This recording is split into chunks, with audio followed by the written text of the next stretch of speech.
pulls the cancer outside of the breast, and then he uses the drying herbs to dry it up and then pluck the cancer off. I've seen him done that surgery several times. So this was just one of the people that he was working with to help to pull the cancer out. Anybody was like, okay.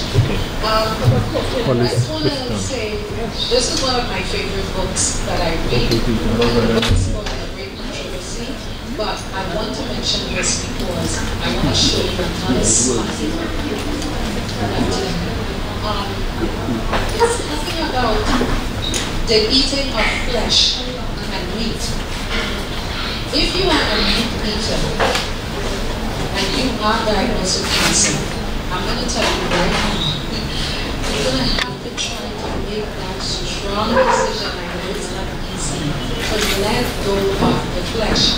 This author says in her book, flesh was never the best food. I mean, you're not in church, but in the beginning of time, if you read the book of Genesis in the Bible, God gave an original diet that was designed for the human body, and God created us, so he was best, right? And it was a diet of nuts and grains and fruits and vegetables and those sorts of things. It wasn't animal. People started eating flesh like meat after the flood, if you read the Bible. So even though we may eat it, it's not really the best. That's what the author is saying, right? And she went on to say that those who use flesh little know what they are eating. Often, if they could see their animals when living and know the quality of the meat they are eating, they would turn no. In other words, they would hate what they are seeing.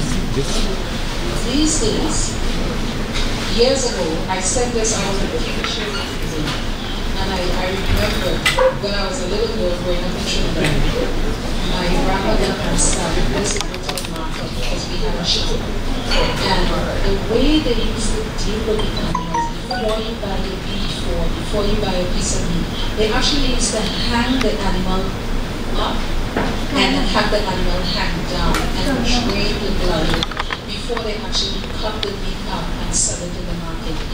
They are not doing this anymore. They are actually injecting these animals, and the way that they take them to the slaughter in order to kill the cows, they are all full of anger because they know they are going to be killed, and they're screaming, and all of that anger and evil and all of the cancerous tumors and all these things that mix in the blood of the animal.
See, a lot of times we can't see what's in the body, so we have no clue what's really happening, but it's not a good sign.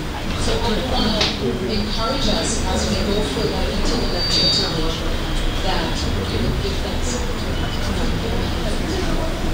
As women and as men, and especially men, why?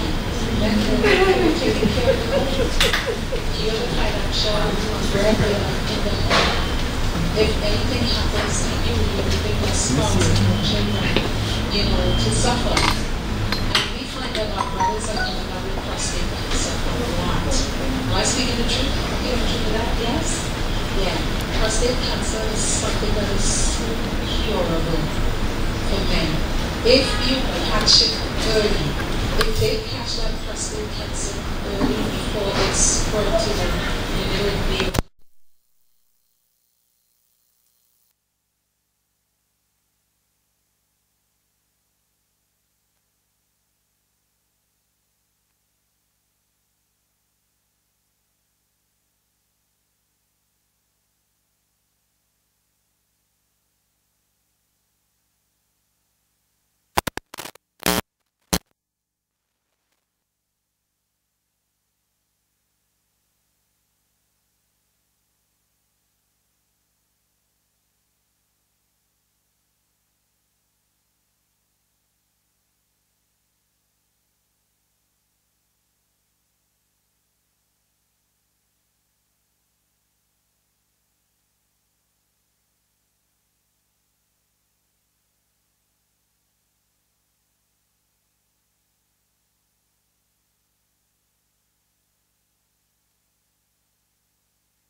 take care of it.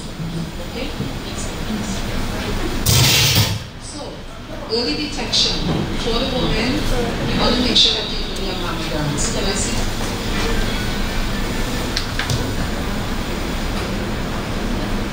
No, I'll do. Well, I'm on ambient sound right now. I'm picking it up from the built-in mic.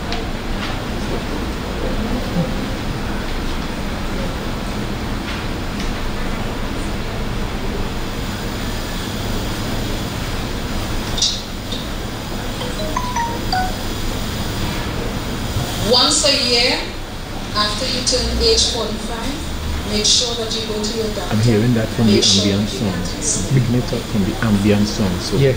Every 2 years, if you between I the can live ages with of it 50 and 75, until they go to the podium. You're going to get better there. You're a senior now. It will be the examination. I was not doing mammograms. I had that You have a box with the speaker box. With the speaker box. And you must do this once a month. If I was doing this, I would have from the caught back of my it. cancer. Let me also tell you something about I could cancer. put a mic to it. Let the mic hang down in front and I can pick it up. Maybe, yeah. Yeah? Yeah. We'll make the iron. A tumor don't just happen. You would go to the doctor this year and they'll tell you, they'll give you a good bill of health. They'll tell you everything is okay. And 6 months after, they're telling you you have cancer. It was there, but it takes a few years for that tumor to develop where a mammogram or an MRI or sonogram or some kind of scan can pick it up. The tumor must be about the size of a rice grain. That's the only time the scan will pick it up. Secure it like fall in front of the mic. You would have that cancer growing on your body and you don't know it's it. So it's always important for you to be doing the self-examination of your breast. And this you should do once a month. Do you know how to check the breast for lung? You can lie down, yes, you can lay down and check, right? Or you can do it when you're having your shower, or if you're changing your clothes and you're standing up in front of the mirror, you can do it as well. You want to use these 2 fingers and you want to start from under your arm if you would like, right? And just make some circular motions and you go across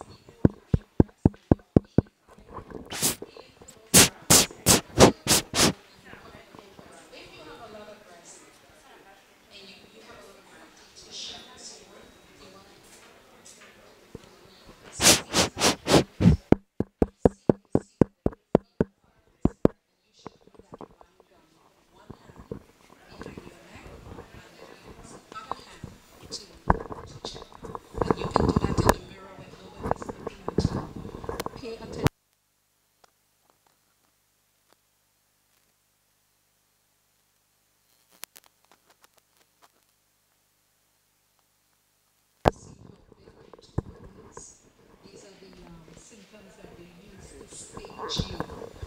Staging is important because that determines your treatment plan, how aggressive you should fight to beat this disease. By the way, you should always be aggressive to fight cancer if you are diagnosed. And you should be even more aggressive if you are not diagnosed, not to be. You must pay so much attention to everything that you're doing from here on, okay? And how much of your body is affected. Monica. So these are the 5 various sites that breast cancer would go to. So if it leaves the breast, if the tumor, they are breast cells. A breast cell is different from a lung cell. It's different from the cell of your bones, right? And a bone cell should not be in the breast. But when the cell has gone bad and it becomes cancerous, it just goes everywhere. So you would find that the breast cell would travel through your lymphatic system or through your blood or through the tissues, and it would get into the lungs, into the nodes, in your brain. So you start off with a breast cancer and then the doctor is telling you they see a spot in your brain. So they are seeing breast cells mixed with the brain cells, and they know that the cancer has gone to the brain. So these are the areas that if you are diagnosed with breast cancer, you want to be doing everything possible to move these areas. All right, we talked about that. So what I want to do now is to share my testimony with you. As I go along, I will be talking to you about some methods that I use. The first thing I want to mention is Dr. Philip in the back, Dr. and Mrs. Philip mentioned, what did she call this? Common sense. It doesn't even make sense, right? And I thought I would share with you how I became this name. It was given to me. It was given to me. I heard the Lord say to me as clear as the common sense cancer, because I was trying to figure out what is going on with what was happening. And I got up, I was sick at the time, I wasn't in the clear as yet, I wrote it down. And for years I had the name written down. And I went on the internet to a company called GoDaddy.com. And I bought this name more than 8-9 years now. I bought the name so no one else would get this name. And I put it aside. And after paying for it for about 5 days, I didn't finish writing the book. I started it in 2009 and didn't finish it. And I said, look, I'm spending this money every year, paying GoDaddy for this game, but I'm not going to finish writing this book. So I let it go. I didn't want to pay for it. And I let it go for a couple of years. And then the Spirit of the Lord told me, I didn't finish it because I made a promise to the Lord. I didn't keep my word. So now I come to GoDaddy and I said, man, I wonder if the name is still there. God gave me this name because I heard it. And when I called them, they did a scan and they said, well, nobody has the name. Because I was able to get this name. So I knew that this was what this book was going to occur because I told you that it's about using your God with common sense. What is the one thing that everybody is wrong? We have, some of us may have degrees from the top universities, some of us may have some of us have a weekend job, some of us are really hungry and we're just stable now or whatever. But every one of us receives gifts from God and we have that common sense. That is exactly what we heard and used. With that experience, that's such an amazing testimony. It's time for you to write your book also. Because that is such an amazing testimony. And her own intuition, her own common sense, the Holy Spirit spoke to her. And that is what she is. And she acted at the right time. And that is why she's here today to share her testimony with us. And each one of us have that common sense. And I tell you, after I discovered the lung, I immediately went to the doctor. So I'm going to begin to share my testimony. the doctor, a woman surgeon, breast surgeon, and she said, look, let us do a biopsy. Let's check to see if this lump has any cancer in it. So we did the biopsy. The results came back benign, no cancer. I was there jumping for joy, and I talk about this in the book as well, a chapter. I was jumping for joy because it came back no cancer, but guess what? The pain was there. The pain was excruciating. The pain is something like unbelievable. But if there's no cancer, why am I getting this pain, right? There's the common sense thing. My mind is saying to me, something is not right. So I went back to the doctor, okay? And after I went back to the doctor, she said, no, okay, well, let's do a lumpectomy. And what's that? That's where they take the tumor out completely. And they would send it to the lab, have it checked, and then they would know whether the cancer is in there. So I did that. And it came back again, no cancer. Again, I was overjoyed. And I talked about my feelings. You're going to read all about it. And then let me tell you, about 2 weeks after the surgery, they took the lump out, sent it to the lab, called me, let me know, Sister Reys, everything is good. There's nothing for you to worry about. And then one day I touched the spot, and when I did like that, cancer. The tissues that where the lump was, I just filled it right back, and there I felt the lump again. So in my book you see there's a chapter called Orphan Vengeance. I went back to that doctor, I said something not right here. So she felt it, and she said, nothing to worry about. African suffer with fibrosis. We have a lot of lumps. There's nothing to worry about. That's just scar tissue from the surgery. She said it's going to melt, it's going to soften up, and it's going to go away. And guess what? After about 4 months, going into 5 months, I am feeling this thing. It's not going away. It's paining me off and on. And then it began to feel. So here's a tip about cancer. When your tumor or your lump feels soft, you want to really deal with it, because it may just be flesh. A large percentage of lumps in the breast are not cancerous. So you don't want to get scared because you feel a lump, but you do want to check it out. But when it begins to feel hard, you're in trouble. It feels hard. And also, let me tell you how it feels. It's a very horrible pain. It feels like a bee sting you. And it's like the bee sting you real bad. And you would scream out, but it doesn't end. You feel the pain, you scream out. It moves under your flesh.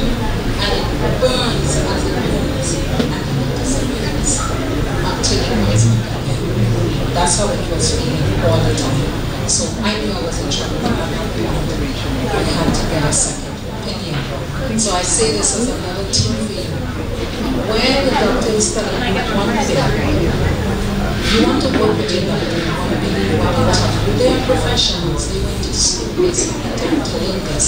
I'm not against medical doctors at all, even though I believe in natural remedies and stuff.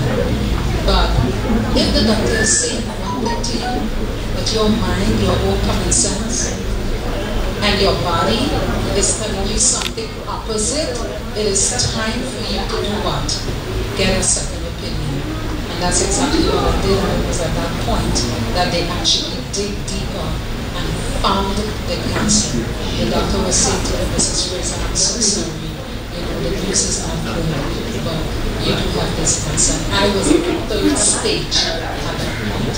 It had already jumped to the other breast, the left breast. It had already gone into the lymph nodes, was already under both my arms. At that point, my hands started to feel very heavy because the tumor was growing, and then I wasn't able to even lift up a pocketbook. I started losing weight. I went down to 110 pounds. And, well, you know, it was back at that stage.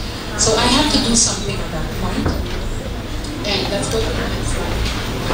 It was at that point that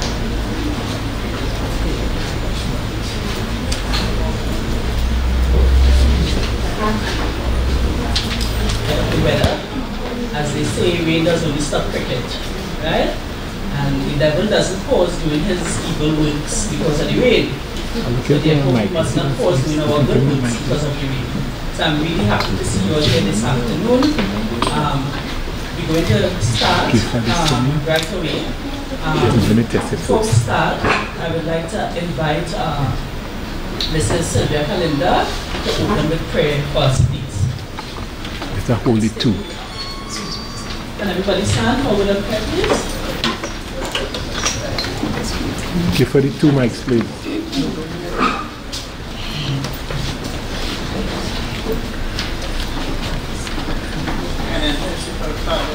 Heaven, hallowed be thy name. We, thy children, come in your presence this afternoon, Lord. We come, Father God, not on our own, but in your own strength, that you have strengthened us and kept us to be here at this time. Lord, the program that is to come, we ask that you be with the speaker. Give her clarity of speech so that everyone sitting here this evening will be able to understand what she's saying. Be with those on their way, hasten them and bring them safely, we pray. In Jesus' name we thanks. Amen.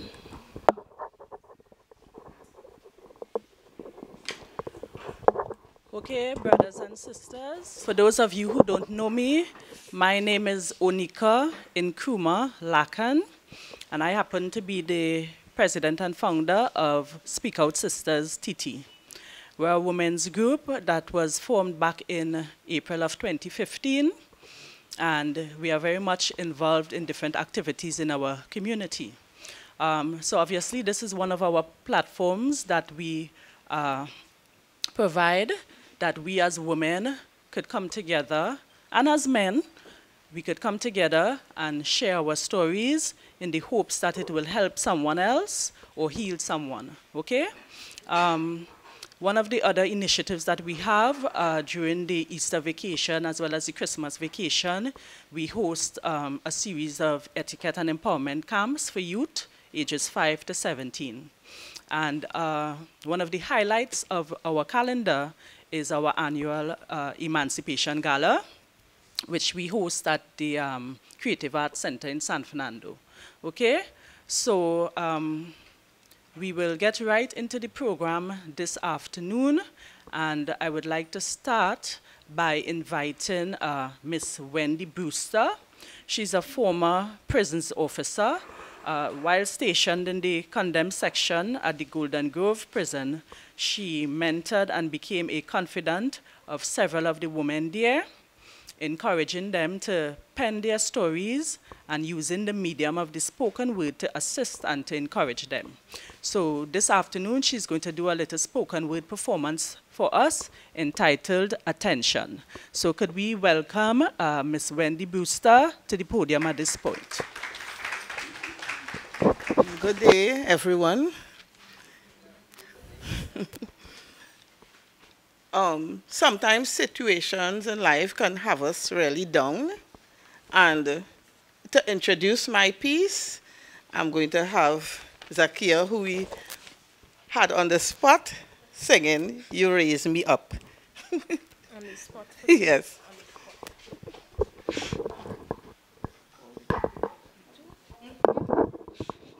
Evening. Well, it was kind of last minute thing, so I just have the paper here. I hope nobody don't mind. When I am down and oh my soul so weary, when troubles come and my heart burden be, then I am still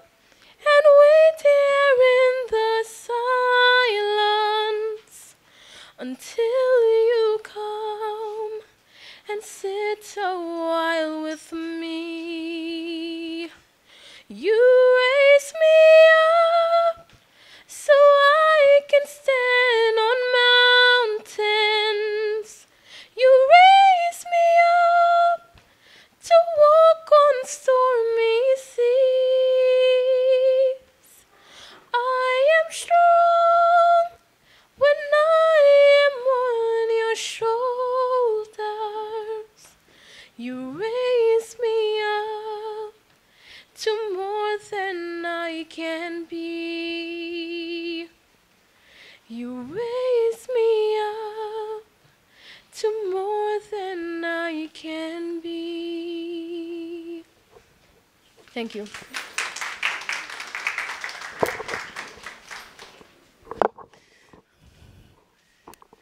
So I have penned many pieces, and I have brought today some small, short pieces to bring to your attention.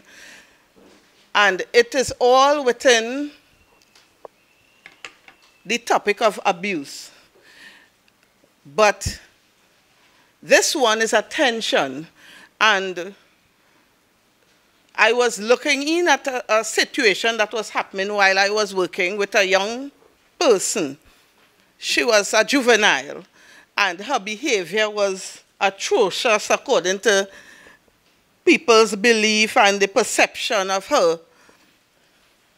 Some would say disgusting and all negative words, but no one, or some people did, but some people did not take the time to try to hear what was being said by her actions. And I am trying to let you know what was being said by her actions, right? And also, I have a quote that I did today saying, love and kindness goes a long way instead of gossip and blindness, right? So, this person I am speaking about was in the system since she was 3 years old. She was from one institution to another.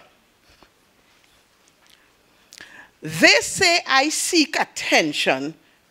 They don't recognize depression taking its root, leaving me mute. Daddy's little girl, that term makes my stomach churn. Things too horrible to mention. Yeah, they say I seek attention. She's a little liar. She's just like her mother. Yes, the same slut who left her. She's not better.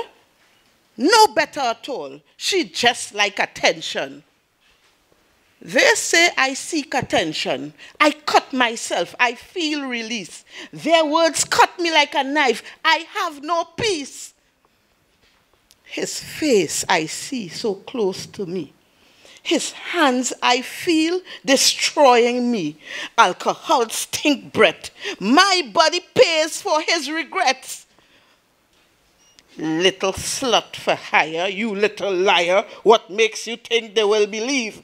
The fantasy your mind conceived. You need my help, so don't dare yelp. You are known to seek attention.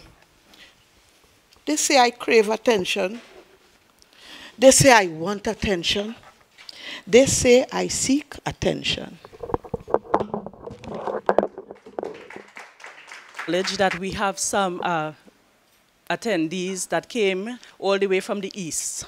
So I'm really happy to have them here this evening. If you could just, by wave of hand, all the way from the east, okay? Thanks for coming. Right. All the way from Sandy Grande. Okay, great. At this point, I'd like to also mention that although we are a women's group, I don't want anybody to misconstrue. We are not one of those feminist groups, what you would call feminazi groups. We are not anti-male. This is not a male bashing type of forum.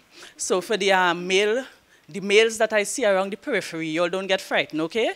This is just a forum for us as women, yes, to tell our stories, because at the end of the day, the truth is the truth. We cannot afford to sweep anything under the carpet, but we acknowledge that, you know, there's good and bad in everybody.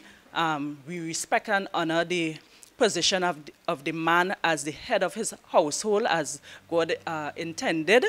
However, there's a responsibility for him to rule with love and kindness. Okay? So we are not one of those militant feminist type of groups, but we are here to speak our truths this afternoon. So at this point, I would like to welcome Miss Caroline C. Ravello to the podium.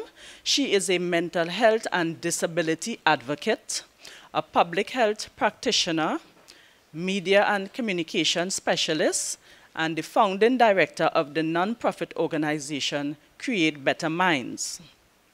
She is the author of the only known study in the area of mental health and presenteeism, a book about reporting to work ill and the consequent economic loss in the region. Ms. Ravello is a mental public health columnist with the Guardian newspaper, a writer, and an artist. So she's going to make a small presentation to us before we welcome our main speaker this afternoon. So could you welcome Ms. Caroline C. Ravello, please?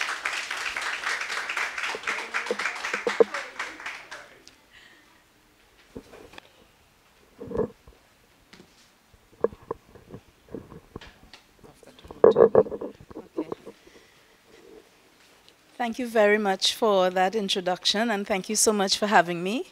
My apologies for getting here late. It's the first time I have driven at 5 kilometers per hour for an entire hour.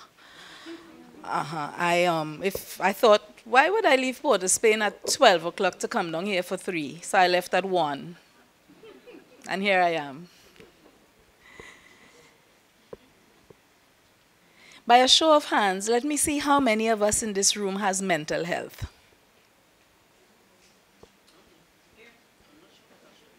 Okay, thank you.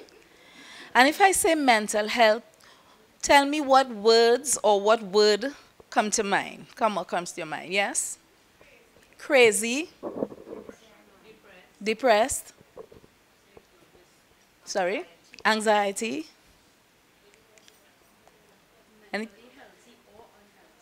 So I'll take that one, mentally healthy or unhealthy, and that's more in keeping with what we should be thinking. When I ask if you have mental health, every hand should go up, because everyone who has a mind has mental health. It doesn't necessarily mean that you have mental ill health, but you have mental health. When you have a body, you have physical health, and you do everything within your power to take care of your body, so you take care of your physical health. Well, in your body, there's a mind, and that mind needs caring for daily. But if you start off not knowing that you have mental health, then we are behind the zero. So I always try to start by teaching people that every single person has mental health. If you have no illness of the mind, then God be praised, you are mental, you have good mental well-being. And if you don't, then you can have a mental health issue, mental health distress, mental health problem, mental health diagnosis, or mental health disorder. So there are many things on the spectrum of mental health, but somehow we've managed to corrupt the entire thing by thinking that once we hear mental health is St. Anne's, madness, and a number of other things. If you ever want to know what a mentally ill person looks like, look at me. Okay? From my teenage years, I have had mental health diagnoses, starting with early schizophrenia while I was in secondary school. And that was at age 15. I'm now 55. And while there have been periods within there where I haven't been under the care of a doctor or a psychiatrist, I still manage my mental health or my mental ill health with medication and other therapies as recommended or as I see fit. So I'm here today. I know that the subject area is domestic abuse. And it's one of the areas. So in public health, you have a number of areas of concern. My first area of concern is population mental health. It's getting the governments of the Caribbean to understand that we have minds, and therefore we should pay attention to mental health. Because if we don't, what we will have would be many more mentally ill people in the Caribbean. Agreed? Yes. So I heard the Minister of Health say, diabetes is the #1 problem in Trinidad and Tobago. And while diabetes is extremely high, I do not agree with him, and I will have to tell him that. I'll make sure and send him a note. I'm rude like that. To say to him that if depression is the world's largest disability, how could it be? How could it ever become diabetes as the main area? And where is the study that shows that? Because I have studies that can show you that depression is the leading disability globally, and therefore in the Republic of Trinidad and Tobago. And when we say depression, we're not talking about the sadness that you feel sometimes. We're talking about the diagnosis of depression. On my way here, and this is part, I lost 10 minutes because one of my best friends from church called and she said, and I did not know this, and I have friends from church here, thanks for coming, who I only told last night because they missed it on Facebook. I'm very happy to see Merlin and Debbie. Thanks for taking the time to be here. And I stopped because I realized that the situation was a very challenging one. But if they hadn't said to me that they had that situation, I would not know, because mental health does not have a face. It's not the person on the side of the street who you see acting out. That's not what it is. Mental ill health does not have that kind of face. Look at my face. I have such a good face, right, Auntie? That's my 90-year-old aunt there. Look at what a good face looks like. Look at what I would look at 90. Take a look. Show them. That's the genetic. That's me at 90. She's 90. She does everything for herself, including travel from wherever and getting here before me. The goal of advocacy and at Create Better Minds, which is a non-profit, as Anika said in the introduction, the goal of advocacy is the goal of teaching. And advocacy sessions must be to help each of us to understand, protect, and sustain our mental health. Prevention. What is one of the most famous saying about prevention? Hands up. But you have to give, I want to point you out. So put your hands up. Okay, somebody can do it better than that? Put your hands up. Because that's good, but there's more. There's more to it. Something we missed out. There's something that's missing. You want to say it? What? You know, Auntie? What about the ounce? An ounce of prevention is better than a pound of cure. And that's the same for your mental health. If you are not actively working on your mental health, if today you're here under my voice and you are not actively working on your mental health, then you are playing with mental illness. You're just playing with the dangers, because mental illness does not discriminate. It starts in children, goes all the way to adults, men, women, it does not matter. It does not discriminate. Rich, poor, white, black, it does not discriminate. So if we're not actively taking care of our mental health, then we're playing foolish with mental illness. Yes, we believe that? So I'll do two things because I just got 10 minutes and my presentation is evolving because I have notes, but I've forgot those. So there are two things I would do. I'll do for you a piece that I wrote in, I can't remember the year, but I'll tell you just now. As soon as I can know year, but I think it's 2007. Because I write for therapy, I paint for therapy, I have a parrot who is a companion pet. He is therapy, stressed me out today, eating everything in the house. And I also do horticulture as therapy. So this is called the days of the week, the D-A-Z-E of the week. First came melancholy Mondays with menacing moments of mayhem, coupled with visitations into this world and that world, when I cried for no reason. And then I cried because I was crying for no reason. If sleep came, then I awoke to traumatic Tuesdays, terror tussling my tormented thoughts with trepidation as I shuffle into zones of pessimism. I am a cynic, riddled with doubt and despair. Without warning, I welcome wonderful Wednesdays, walking with watchful will, willing myself to see the best in myself with wet, winsome perceptions. The world is suddenly a welcoming place for me. I took tea with my friends on terrific Thursdays, telling them the tyranny of trauma and tears, trumping unbridled theories of hope. I am a romantic, complete with the inherent optimism of that standing. Ah, the flattering fortune of fabulous Fridays, fetting myself into a fanciful stupor, fetter feelings of feverish bliss. I am joyful, fulfilled with delight of divine days.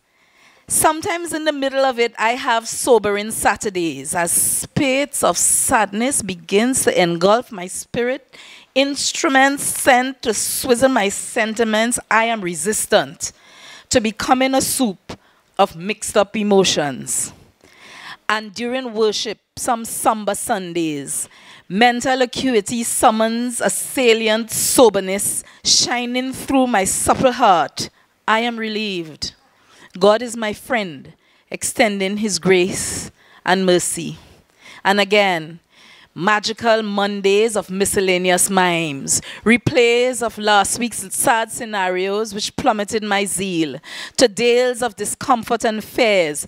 I am a pessimistic paranoiac, willing the songs of my world to a distant realm. I long for silence as I live through a cycle that punishes me cruelly, deepening my hurt, relegating me to the courts of celibates, as anorexic euphemisms deselects with a deflating disregard for me. And in the middle of the milieu, when I return to the altar of faith, I bring once more munificent Mondays, transcendent Tuesdays, wonderful Wednesdays, titillating Thursdays, fine fabric of Fridays, satiating Saturdays, and satisfied Sundays, to awake to find that with no reference to me, it all collapses once more. And it's another melancholy Monday, and I am a modeling metaphor.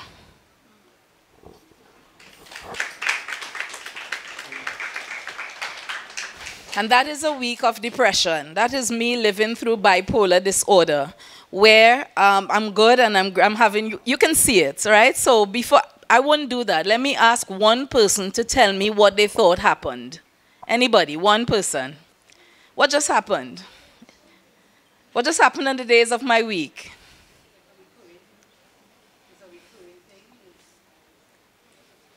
It's recurring.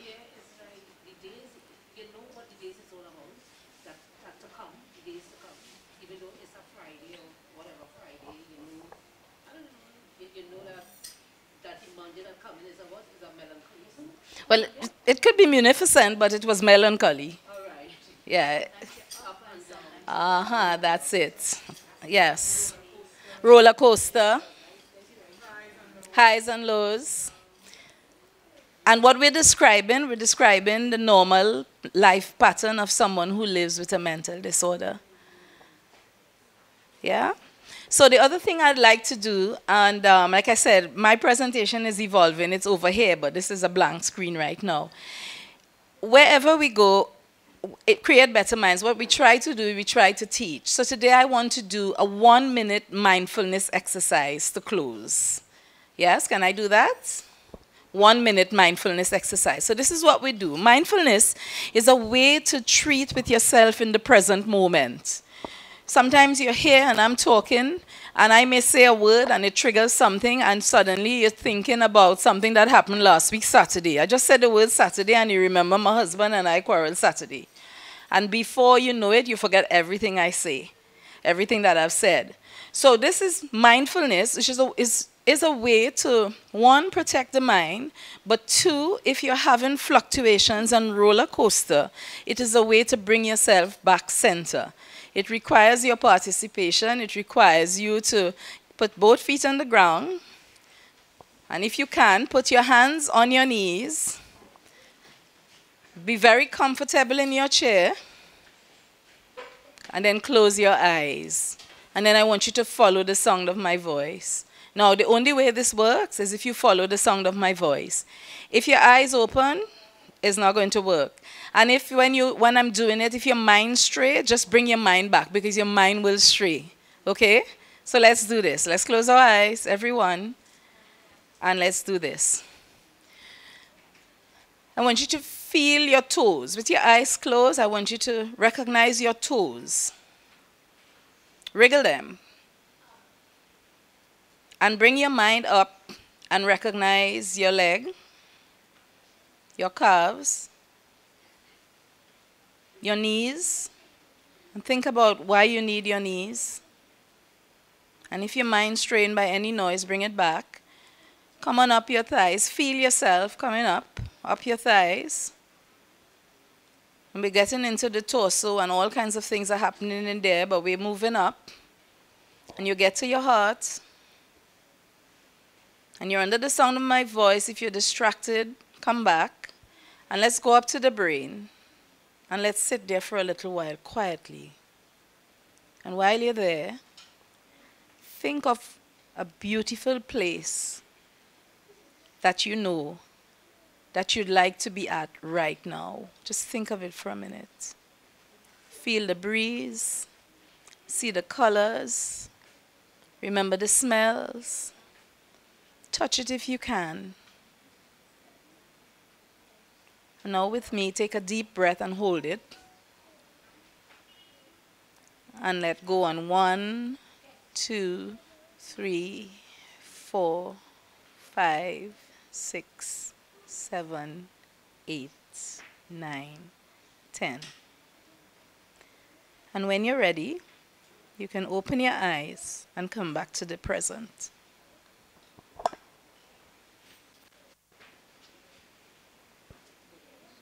Is there anyone like to tell me what their experience was? Anybody in the room? It was a quick one, but yes, Merlin. It moved me from one area to another. I ended in Nyland Pool. I told myself when it's cold, I said Nyland Pool was warm. Right. Right. Wonderful. Thank you so very much. Anybody else want to share? Because this is the end of my presentation, but I'd love to hear what you have to say. Is there anyone else? Yes? When the exercise started, I was a bit tense, really and truly. As it progressed, especially when I reached my special place, Yes. calm came over. And really and truly, even when you settle in with, when you're ready to open your eyes, I really didn't want to open my eyes. I didn't want to come back here. I really see my special place, honestly. Very good. So oh, there's someone else, yes? It was relaxing. And that's what you do. Mindfulness is one way to regain your composure in the midst of any storm. It doesn't matter. You're in an argument with your partner. Just ask for a timeout and just take a minute. Just take a minute. Say, just give me 1 minute, because we didn't go longer than a minute, did we? I don't think we did. Take 1 minute, center yourself, know who you are in the moment, bring yourself to a place where you would be better off right now to deal with whatever you were thinking about a minute ago. Yes? Yes? Try it. And you can do this every day, every morning. You can go on the internet and just look for mindfulness exercises, and you can see the difference. You will see the difference. Some of us pray, some of us exercise, some of us do all sorts of things. This is just another way to center yourself and to remember who you are. I'm very grateful on behalf of Create Better Minds to have had this invitation.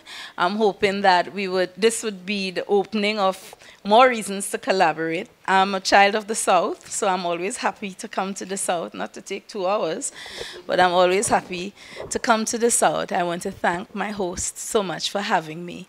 But before I go, I have a just because gift. And just because you came, one of you, I'm going to give you a gift. Thank you very much.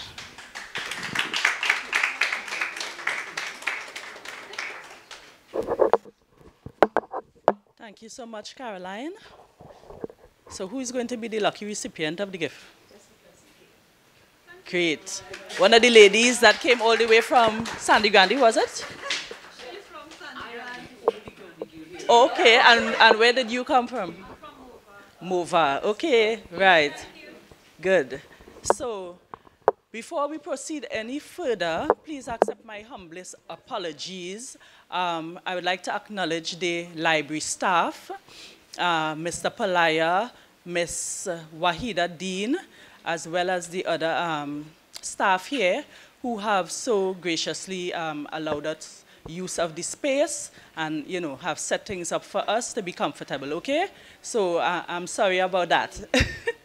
Okay, so thanks to Mr. Palaya once again and Miss Dean. Okay, so time is moving swiftly and we want to get to the main reason that we are hosting this session this afternoon. So before we go to Miss Denyse Reys, who is the main speaker this afternoon, once again I'd like to welcome Miss Wendy Brewster to the podium. She's going to deliver another monologue for us, which was written by Miss Angela Ramdeen, a former condemned prisoner. The name of this piece is a Chutney monologue entitled Lockway.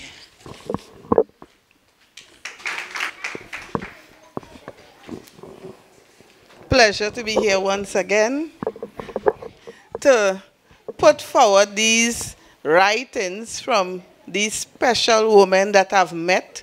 And for quite a while I wondered, why was I in this work? Because things were not going to what I perceived or imagined.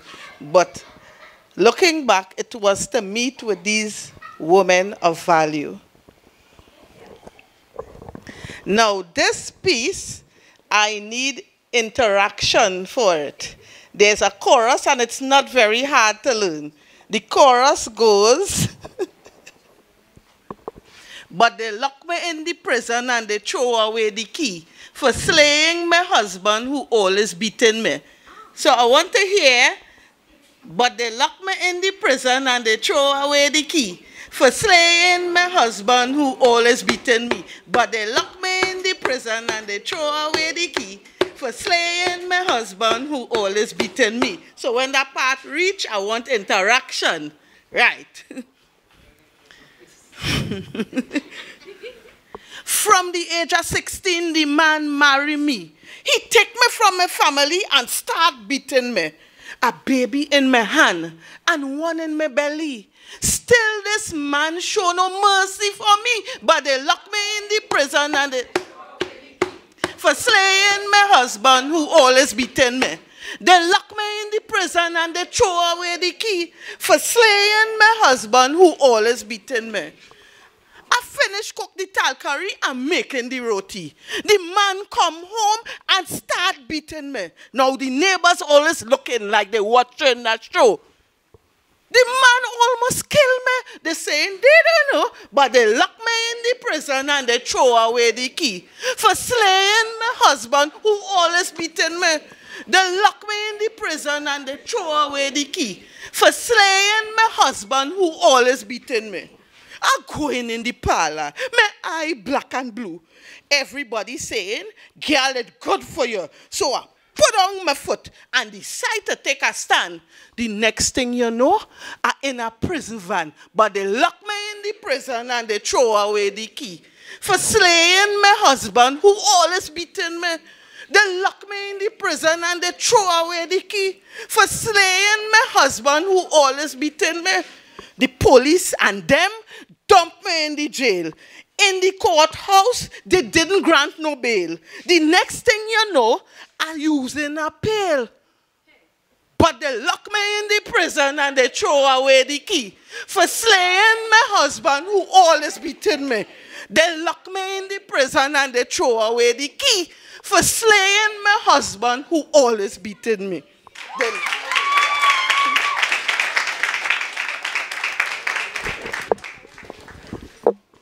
Thank you, Ms. Brewster, for that very energetic performance. And I would just like to drive home the point to us ladies. At the end of the day, we are not powerless. It is said that the hand that rocks the cradle rules the world. Therefore, the mother is the first teacher. So we have the power to raise the next generation of men that we would like to see. And this is what I am doing with my sons. I have 2, 6 and 8. So, you know, we could start from young to train their minds to be the type of men to grow up to respect and value women, okay? So at this point, I'd like to welcome our main speaker. Her name is Denyse Reys. She's a successful entrepreneur in her own right. At the back there, you would see a table with some products. They were made by Ms. Reys. She hosts 3 programs on the online radio station, Melanated Community Radio Caribbean, and she makes local products, like I said, for sale, pepper sauce, all different kinds of wines, punches, cakes, and so on. Ms. Reys takes great pride in the art of winemaking and offering authentic Trinidadian sauces, seasonings, and dishes. Denyse Reys got married at a tender age, hoping to escape a dysfunctional family situation. But that was the beginning of a verbally, physically, and psychologically abusive marriage. So I'll welcome Ms. Reys now, who is here to share her story with us. Can you welcome her?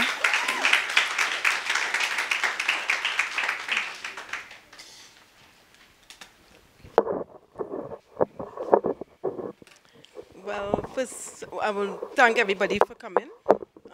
It's not an easy thing to come up here and talk about what I have been through. First, I would like to thank Ms. Ravello. I enjoyed that piece. I enjoy Ms. Brewster. That's the sort of thing I love, what you did, the piece that you did. I mean, but it was heartfelt. First, I also like to thank, my journey started 3 years ago. Yes, 3 years ago it started. I started to make certain changes because I was not happy in my relationship. I got married at the age of 18. It was sort of an arrangement. And only after I get to realize what it was I signed myself into. But I came from a dysfunctional family in that sense. We had a lot of incest. So I was not one of the victims, thankfully. I became very aggressive. That's so that nobody will come and interfere with me. But I wasn't happy. They say the woman is the backbone of the family. My grandmother died, and that was it. When she died, I didn't see any reason for continuing. And at the same time, my husband's family, knowing that I had a crush on him, because I had this preconceived notion of who, you know, like a knight in shining armor. That's something we have to be careful of. But I had a crush on this man from when I was 11 years. And when, not unknowing to me, he was having a relationship, living in a relationship with his cousin. So when his aunt saw that, she came and she asked my grandfather, could we get married?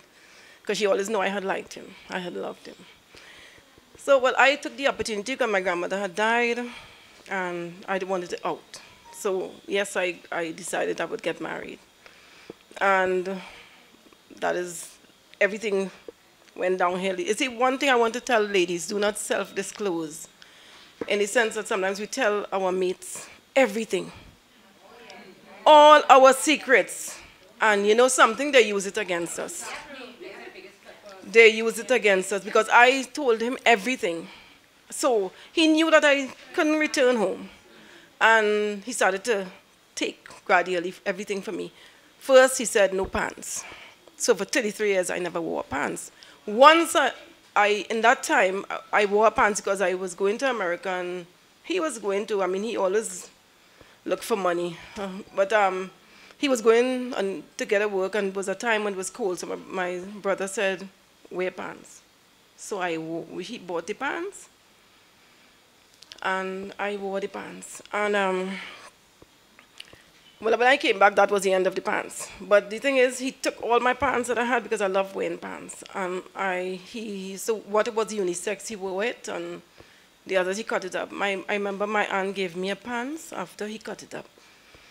So the years passed. Well, I will tell you after the years, well, when I finally able to wear pants, 3 years ago, I started to wear pants.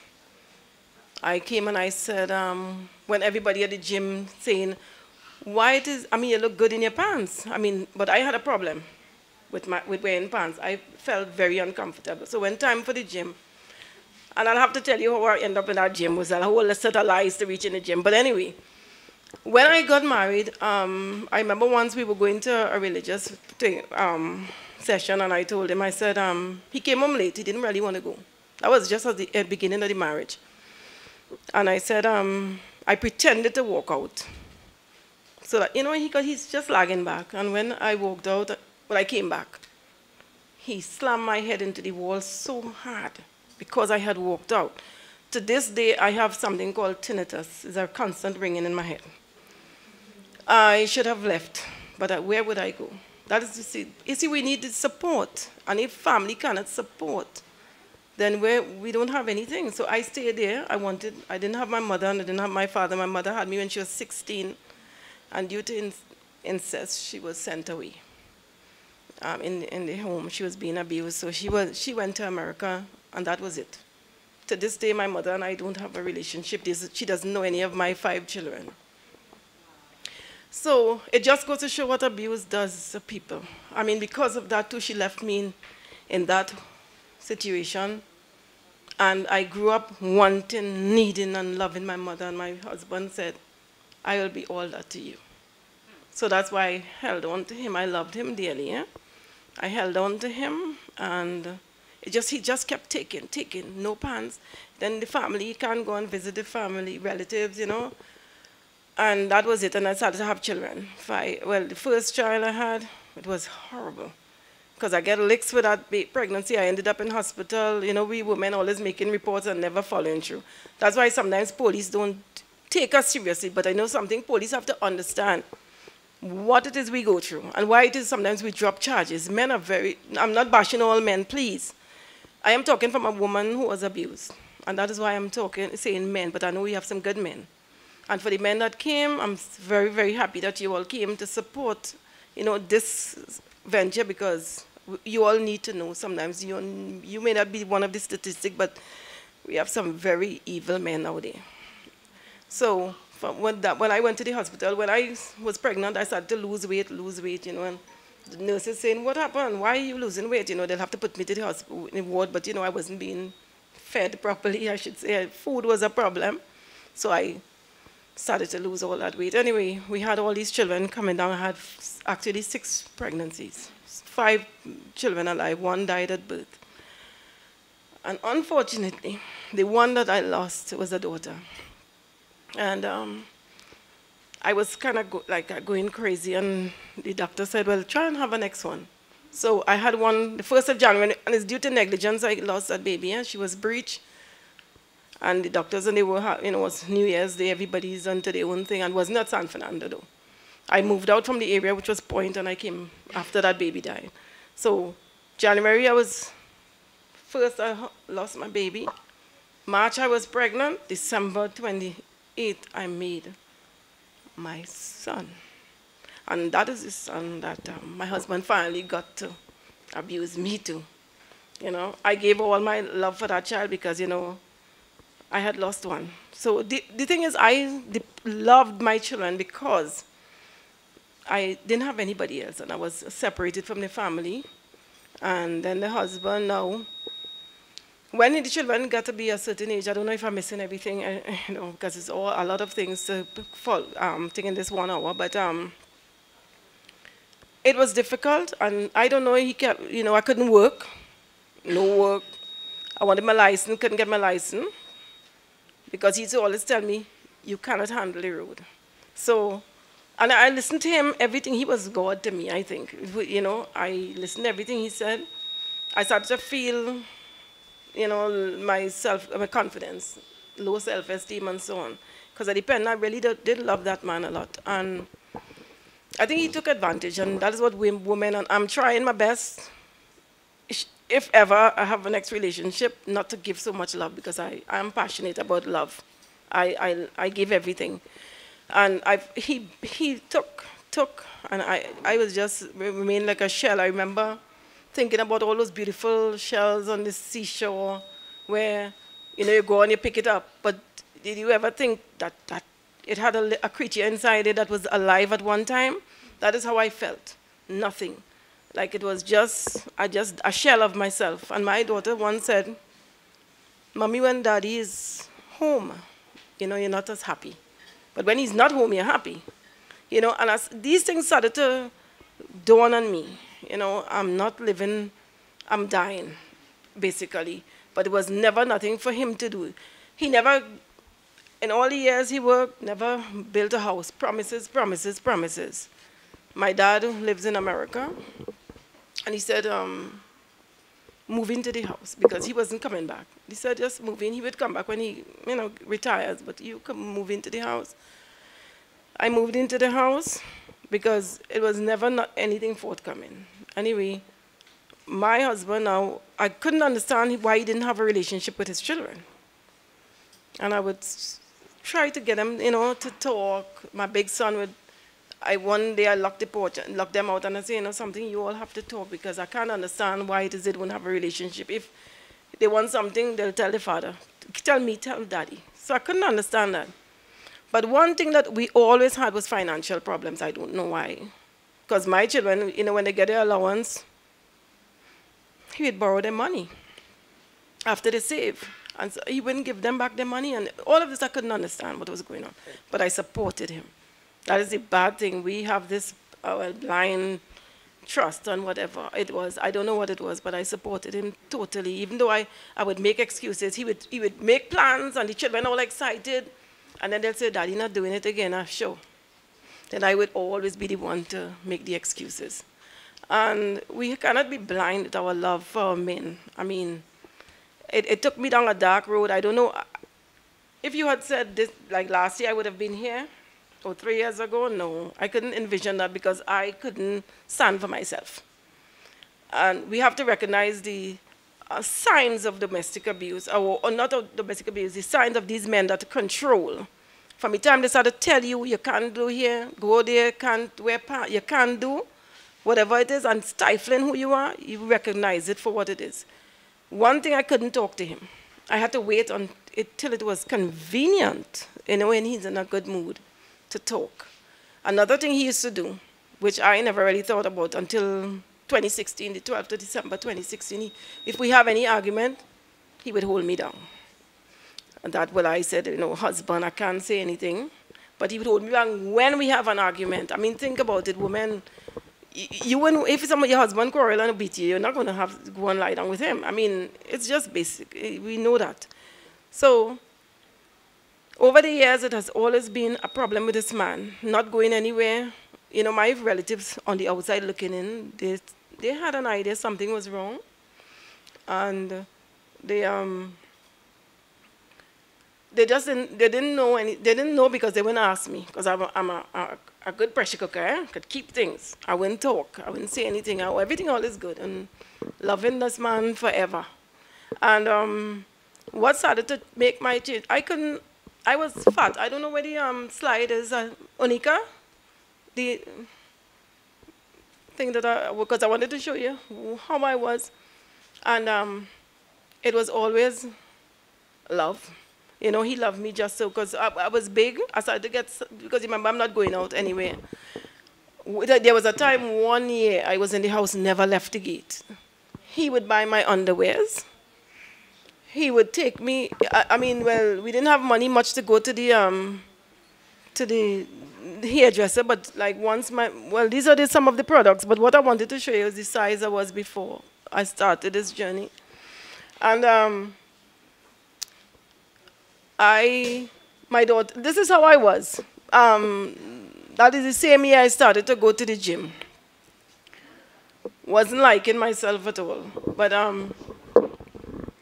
what happened is I started having knee problem, and I had a lot of depression, and for 23 years, anxiety attacks. Couldn't understand why I was having all these anxiety attacks. Sometimes I couldn't even function properly to take care of the children. But I still had to get up and do my duties. And couldn't understand at all. Thought I would never be the same. So when I took that picture and I saw myself, I didn't like myself. So my neck, I got in an accident when I went to America. And I decided, I went to Dr. Trinidad, and I told Dr. Trinidad, fortunately, my husband didn't go in with me, which is what he usually does. He didn't go in that day, so I asked Dr. Trinidad, could I go to the gym? He said, sure. So I knew I had to lie because he would not. And I know he would see this and he'd hear a lie now, but I had to lie. I told him, I said, Dr. Trinidad said to go to the gym. And that is how my journey started, with the gym. Now, the thing, as I said, to get into the gym to wear pants was the hardest thing. And I used to go, the gym instructor would notice how uncomfortable I was, and he used to put me in the spin class room when there was nobody there, because I wasn't comfortable. To wear pants after 33 years, that was really, really uncomfortable. And then the girls started to say, you look good in your pants. So one day I came home, I put the phone on the chair, and I walked and recorded, and I broke down. I said what it is he used to see, because I really thought in my mind I was looking bad. And so I asked him, I said, why did you never make me wear pants? Well, because there are children here, I can't say the word, but he said, you look like a C in the pants. And, well, better he'd kill me one time, because from that day, I cried, I broke down, I cried. And that was the beginning of the radical change. I took a radical step, I said, because he couldn't do that to me. I know I wasn't looking so bad, you know? So, and I started to make drastic changes. My son saw because remember I bought big clothes, big track pants and so on. And my son saw the clothes, and remember I'm losing the weight now, so I'm looking like a stick in the clothes. And he said, Mommy, come and get some clothes. He took me to the place. He paid, all he did was pay. He never said, Mommy, wear this, wear that. He just said he'll pay for it, and I chose my clothes. Now I chose some tight-fitting clothes. To this day, that man doesn't speak to that child, because he said he's encouraging me to wear pants. Now, the son that disrespected me, actually my son hit me. Eh? He hit me, he cuffed me in my face, thanks to my husband. 5 years ago, he told, my children is all I have, because remember my relatives, I don't have people coming around because of him. So my son used to come in the room, he would come and talk to me, tell me his plans and things. And my husband come a day and he told me, he said, he wants to F you. I didn't know what to say. Well, I broke down, I called my daughters and I told them, listen, this is what your father said, because my daughter by that time had left the house. They marry early and get out. And she said, well, tell him. I'm not calling his name. Well, my son, he said, tell him what your father says. I can't tell him that. I can't tell him that because it will hurt him. If I had known that child would have turned around like that, I would have told him what the father said. But the thing is, father kept. To tell you how this man tried to break me, he kept calling all the children. You're not close to them, but you're telling them, messaging this one, messaging that one. That is when he wanted to go and do his thing, eh? Because remember, the same family that they took him away from to marry me, he went back to her. He went back to her.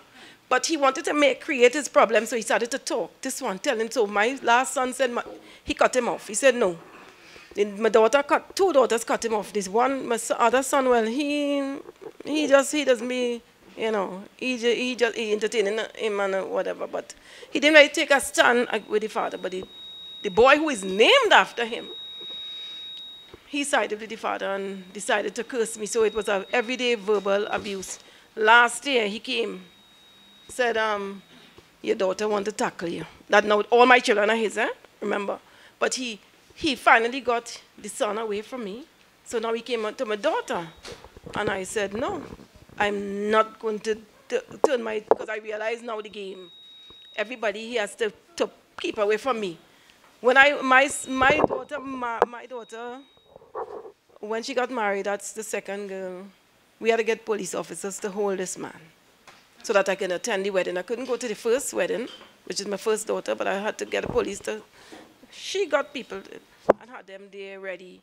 So when he came and he wanted to create a scene, took me to a bar, not far, so the police followed us and they held him until the ceremony done.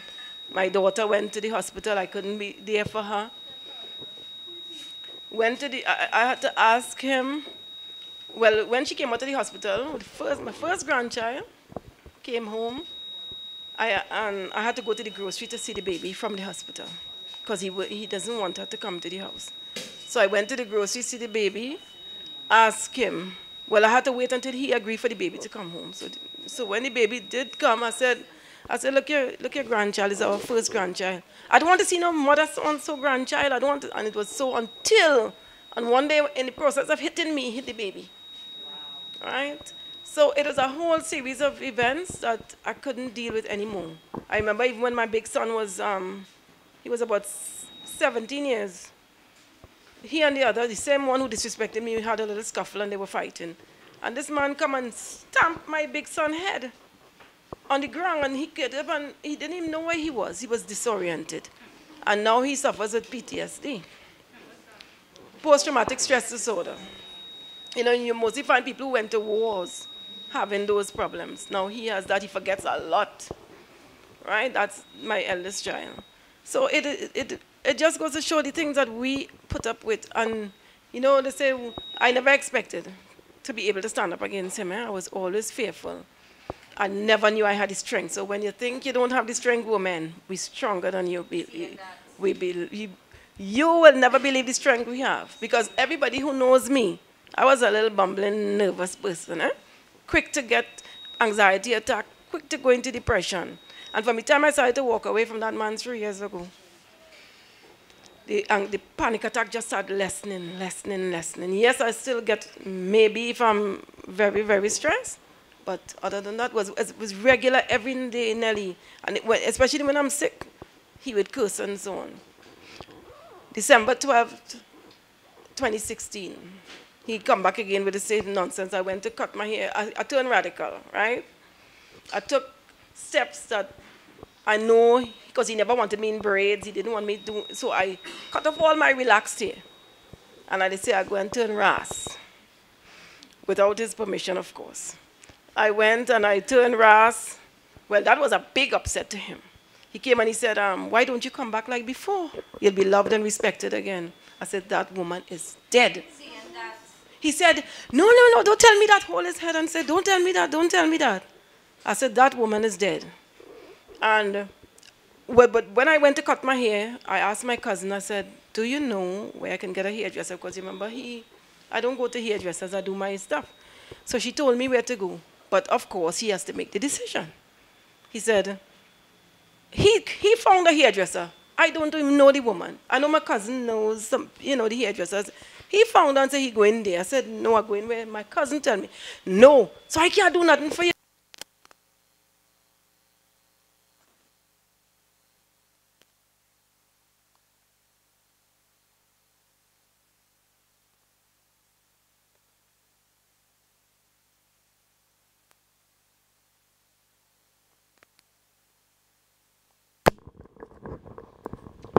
Okay, thank you.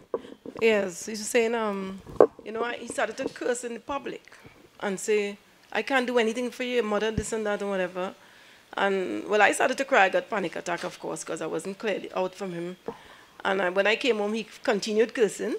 Well, he took me to where I wanted to go because I insisted, well, let's go home. I'm not going to go. And he brought me home. He finished curse the night. After 9, he's still cursing. But when he went to bed the night, he did what he usually does. He held me down again. So that was when I started to take, I took a stand and I said, I didn't even speak to him face to face. I messaged him. I still have the message. I said, the way you behaved, I'm not going to tolerate it anymore. Because I never used to speak up. I used to always cry. I said, I will not tolerate it. And I said, what you did last night is rape. Don't you dare touch me again. I said, I'll take your hand off from the shoulders. And he called he called my sons, and he said, me and your mother had sex last night. And she wanted to tell me, she didn't resist, and she wanted to say, she get raped. I said, that was uncalled for. You don't discuss those things with children. Right? So the thing is, I started my journey 3 years ago. And I have to thank David Rattler.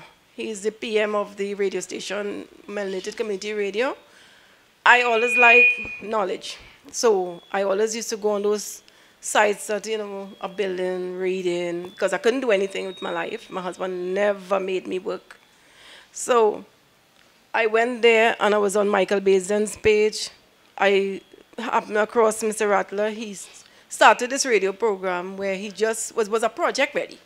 He said, let me see if I can get somebody or people who don't have knowledge in broadcasting and make them broadcasters. And I jumped at the chance because I love, I always loved doing that. And it was a way to keep me sane too. Well, my husband didn't know I was doing it. Because it was just, you could stay home and just record. And what he did, when he did find out, he went on the radio station page and he gave them some good information, well, bad. He said I was a fraud, I was a deceitful person, and he would expose me. And he wants a chance for an interview. Now, mind you, you couldn't have the thing, Anika, the slide, put it a slide. So, what the thing is, I was doing a program on literacy. Let it just keep rolling. On literacy, right? It didn't have anything to do with domestic abuse. We never discussed that. I never told my story. Yet he told the man, he said he wants to tell his side of the story. And saying he's been blocked from talking. And until he make his next move. I don't know what the next move was. But anyway, he started emailing them until he finally decided, this is the program, Light in the Abyss. I came up with this. It's about domestic abuse. This one came after he called the station. And, well, these are some of the products that I use. They created these labels for me. So the thing is, he did interview with the project manager, who is Mr. Rattler, and he said, well, we are concerned with the allegation you made. Why is she a fraud? He said, that's not her title. So he said, isn't that her maiden name? You didn't know that was her maiden name? He said, yes, but we're not divorced yet.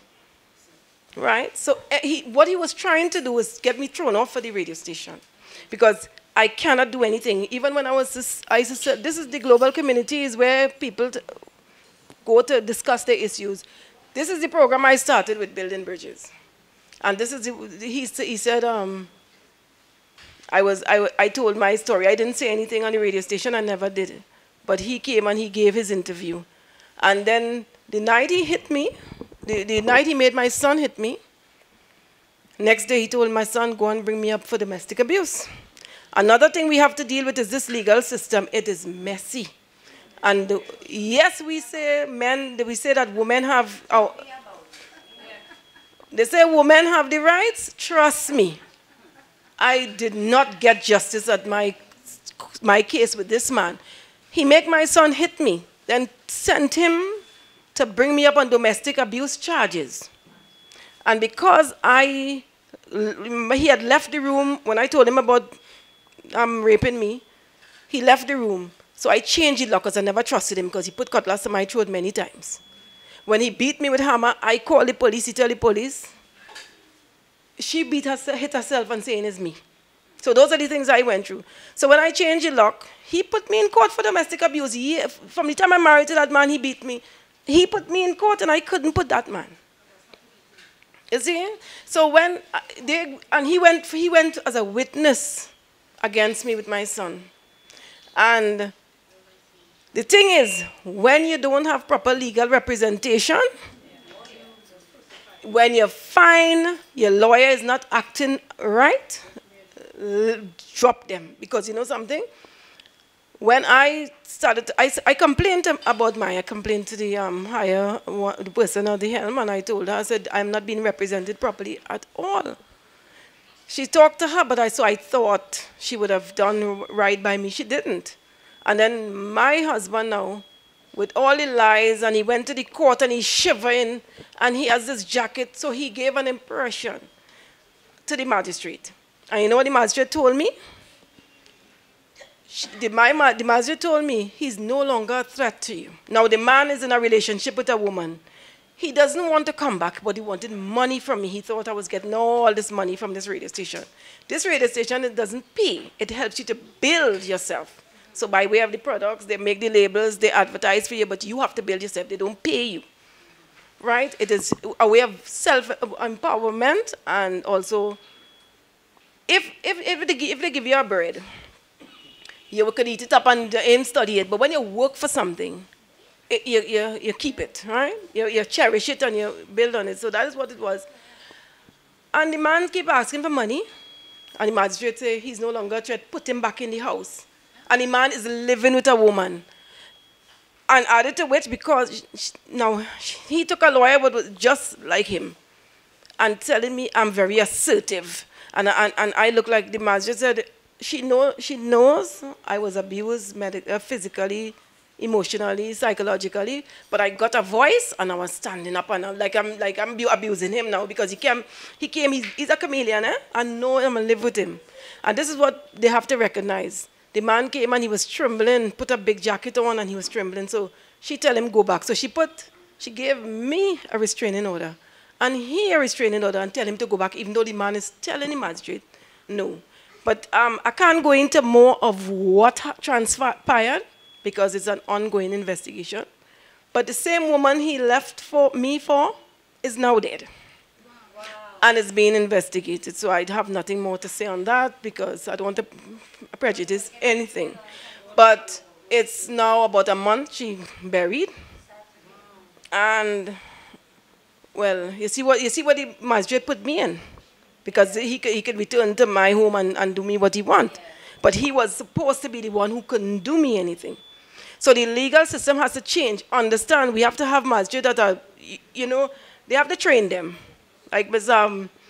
Ravello, they need to change them and train them in understanding the psychology of people. Watch body language. Understand that men can be like chameleons. And I'm not bashing men, but it's my situation, so I have to talk on my behalf as a woman. But they need to change the way they deal with these domestic abuse cases. 14 women thus far for the year have been murdered by men, by their spouse. How many more? I know there are women who lie and go to the court and lie and so on. I understand that.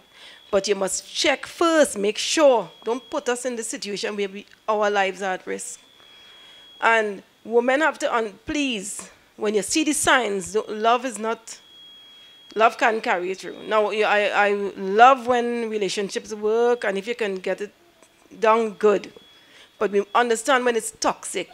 And sometimes what we do is stay in relationship for children. Do not do that.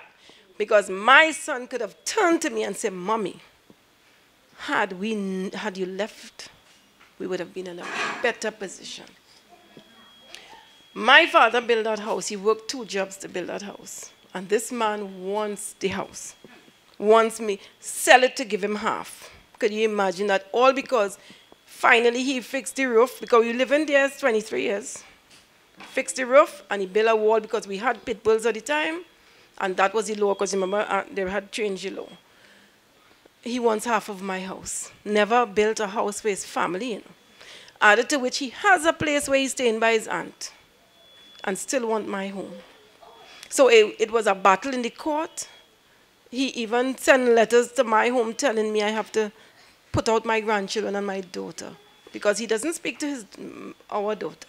He doesn't speak to her because he said she's influencing me. Now, remember, he had controlled me, everything about me for all the years. So at this point now, it had to be somebody doing it. Somebody has to be doing it because he has lost control. So he blamed my daughter, because my daughter has learned from my experience, and she's a strong-willed person. She has learned, and she doesn't tolerate nonsense, and she's the problem. So he can't see that I have come up for myself, and you cannot stifle people. You cannot stifle who you are. Even though he has done so much, but remember, every day you pretend you're saying things will get better, things will get better. It never got better. Financially, it's always a struggle. Always, he even borrowed money from my last son. And it was a substantial amount of money. And only paid him back $6,000 and said, put me in court.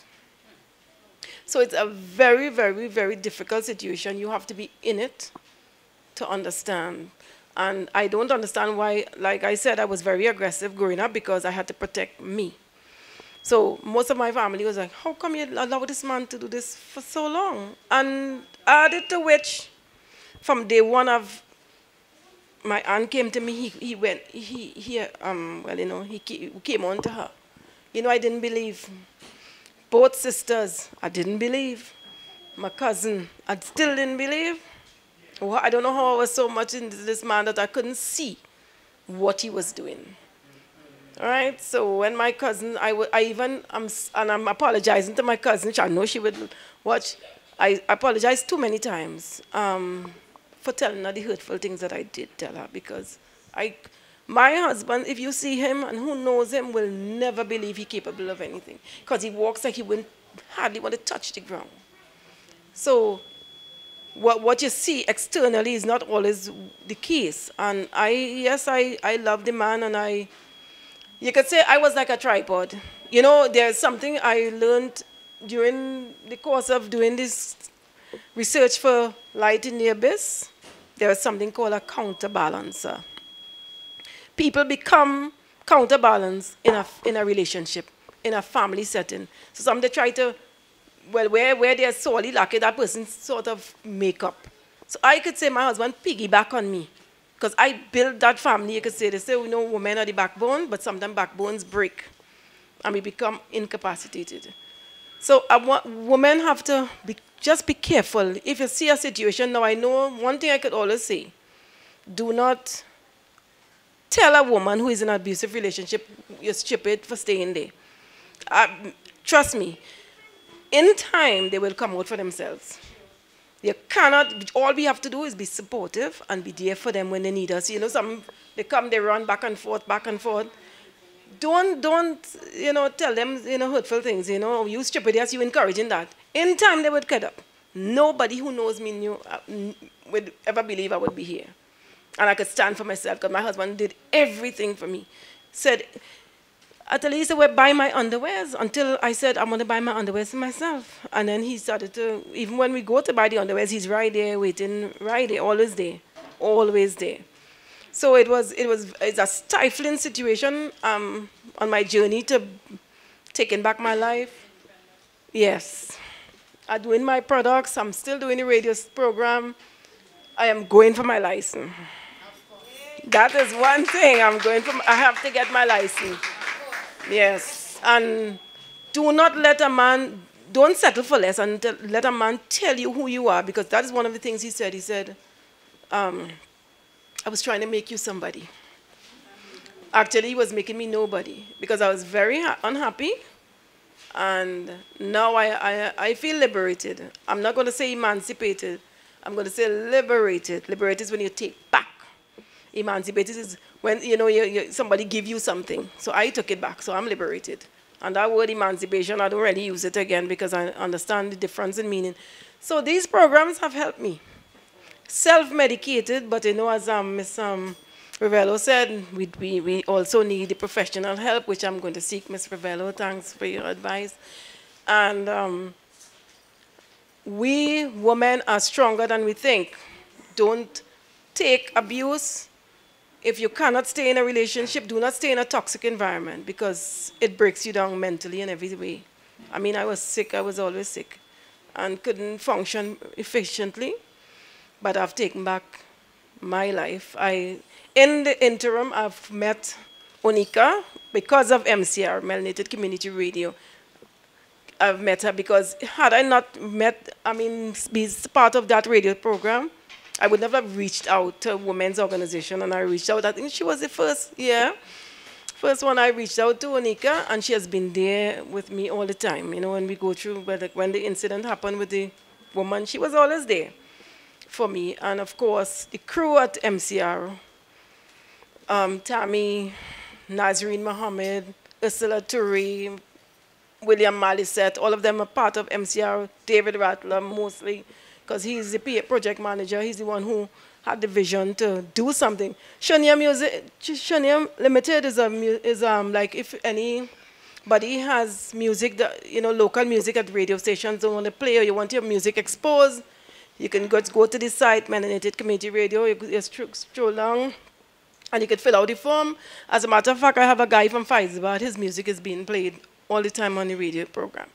So it's a great way. I am happy that I took this step, and if you all knew me, any one of all you could do it. Because I was a real chicken. Real chicken. Every one of you all. Any one of you all can do it. Don't ever say never. And don't ever say you're not able to do it. You could do it. It just takes determination and fortitude. And if you're going towards a goal, continue. You know, on the journey to redemption or liberation, there will always be obstacles. And anytime you take a stand, watch you, people are going to bash you. Always have to tell you something. But you know something? Like I said, and I brought this, it's something that I always loved seeing, you know, hold up a bit of paper. And the first thing you ask, what do you see on this paper? You see, the thing is, all that nobody saw, but it did. So it just goes to show sometimes you do one little thing, and it's a whole big issue. But you know, all the other things, the good things that you did, people don't recognize it. So anytime you stand up, and anytime you start this journey, always remember that you're going to have haters. You're going to have people who will be upset with you that you didn't stay in the confines. And people always feel, you know, we have family members. Stay, girl, try to make it work. I'm not saying don't work on your relationship, but if it's toxic and if it's hurting you and it's hurting your family, get out of it. And, you know, sometimes even religious leaders will tell you, try and make it work. But you are in the home and you know what is going on. You have to get away from it because sometimes you could be better apart than together.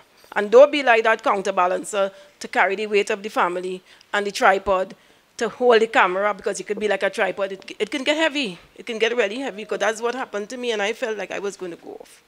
Truth be told, I just felt life wasn't worth living anymore. So, with that being said, I want to thank Onika for the privilege of coming and the opportunity. Miss Ravello, thank you so much for all the encouragement you spoke to me the other day. Miss Brewster, that was a wonderful discourse. I actually felt every word what you said. And I understood, because this is where most women could end up if we don't take cognizance of what is happening around us. I have never, I mean, I'm now trying to build my life. So this is my initial speech. I have never spoken. I have never spoken before. Thank you. And like I said, don't settle for less. Like, this is my glasses, $20, because I never got the glasses when I asked my husband years ago. And, but I'm going to buy my own glasses eventually, though. So I'm starting on the journey. So, Onika, it was a pleasure. The people of the library, the staff, the security, thank you so much for hosting us today.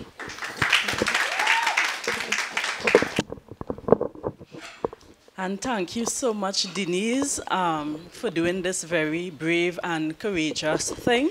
So now all of you understand what Speak Out Sisters is about, right? If the name wasn't self-explanatory enough, now you know. It's about sisters speaking out. And when we speak out, it's not just to be up here telling our business. It is to try and help somebody else. For instance, in the first installment, when I gave that little anecdote, how I am certain that I avoided a rape and a robbery, and possibly worse, in that vehicle that day.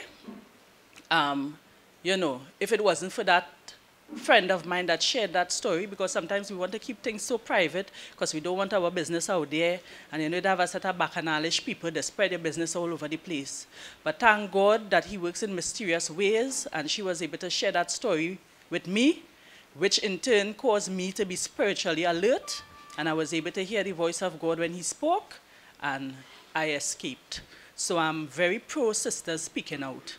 At this time, before we close off, Ms. Ravello has a little presentation she would like to make. But before that, I'd like to invite any questions and answers you all might have, since we have a qualified professional on hand in the form of Ms.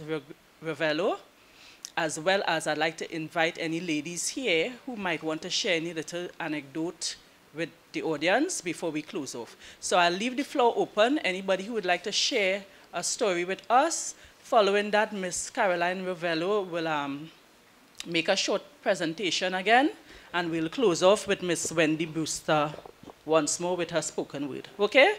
So the floor is open.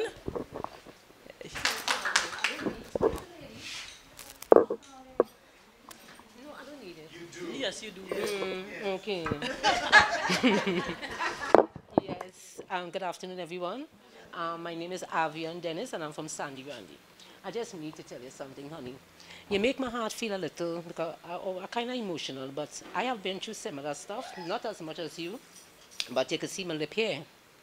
It was bitten, you understand? Same thing after that was a rape and everything like that, but at the end of the day, I think God put us in certain situations, because if you didn't go through that, you would not have been able to be here today and to be who you are today, you know what I mean? So just keep moving.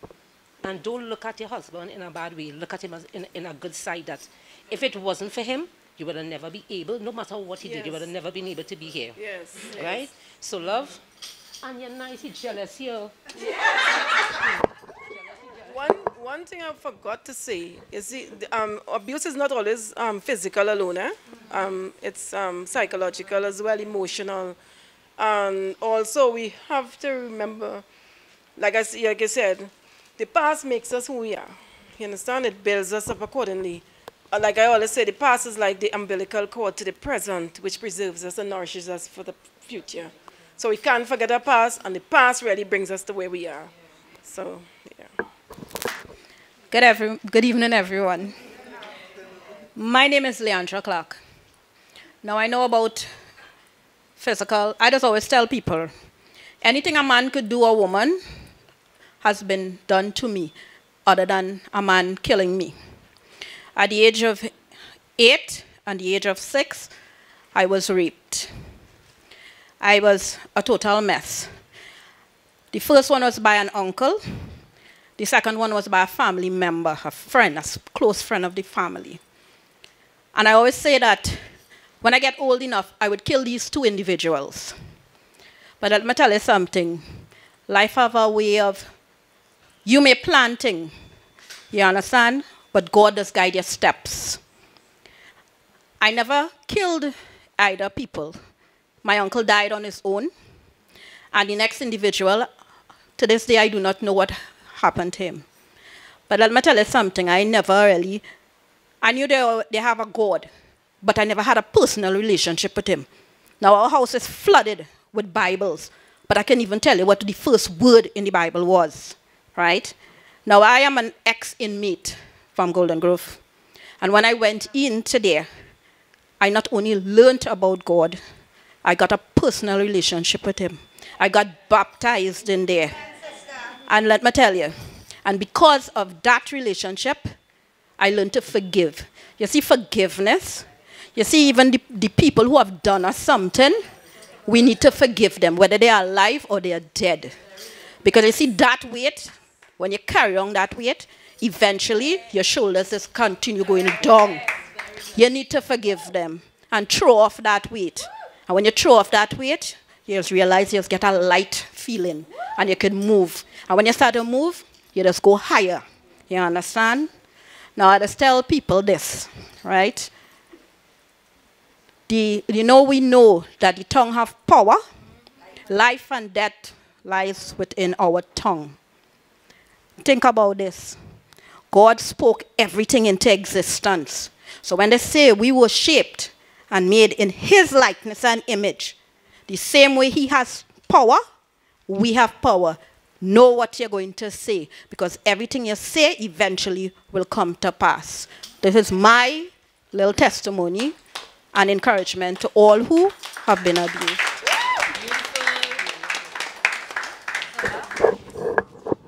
Good evening, everybody.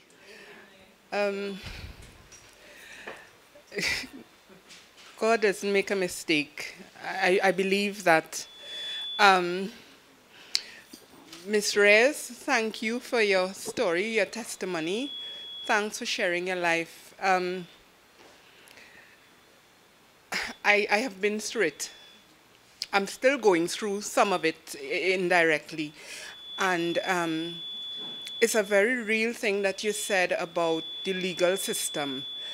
because for 8 years, I lived with abuse of all kinds, physical, emotional, verbal, financial, spiritual even, because I was banned from going to church. And presently, I have a restraining order against the person. I ended the relationship, as in physically asked him to move out of my home almost 2 years ago.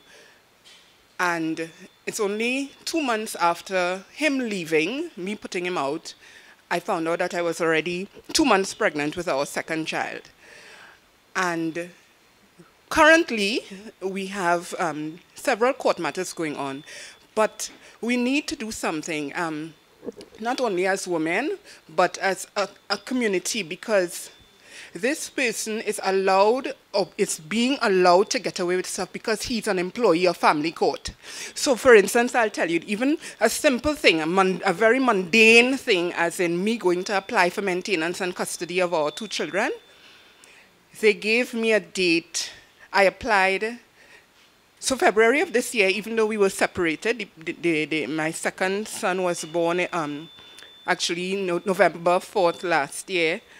And in February of this year was the last physical abuse when I asked him for money that he owed me to maintain the children. He got abusive and he choked me in front of our 4-year-old. And when I went to the court and I said, you know what, no, you have been doing me this for 8 years and I've had it from female magistrates and women, I'm going to be devil's advocate here for a bit, we are our own worst enemy. We are our own worst enemy, because imagine a magistrate told me once when I thought I had the guts, I went through the whole JP system, we went to court, and a magistrate is telling me that, quote unquote, I should be happy that such a good-looking red Rasta man is coming home to me every night. Now, y'all, I know I'm not Wendy Fitzwilliam, but at the same time, I'm not, according to my mother, I'm not Bisquanky. She told me in the courtroom with him standing at the other side as the respondent and I'm the applicant in a domestic violence, that I should be happy that he is coming home to me after work every night and I should, like, shut my mouth. He works family court. I went to apply. February 20th was the incident with the choking. I went to apply. I got the protection order. I went to apply now for maintenance. And the date they gave me for the hearing, his colleagues, because of course 8 years you live with a man, you would have had children's Christmas parties, sports day, so you know his colleagues, he has a clique on work, the boys, the girls, they come into your home, you go into theirs, yada, yada, yada.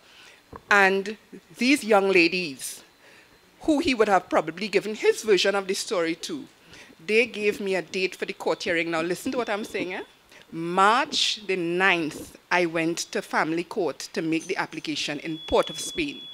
And the date for the hearing they gave me for maintenance of my 2 children, September 27th, 2019. So I looked at the girl when I had the form in front of me to sign.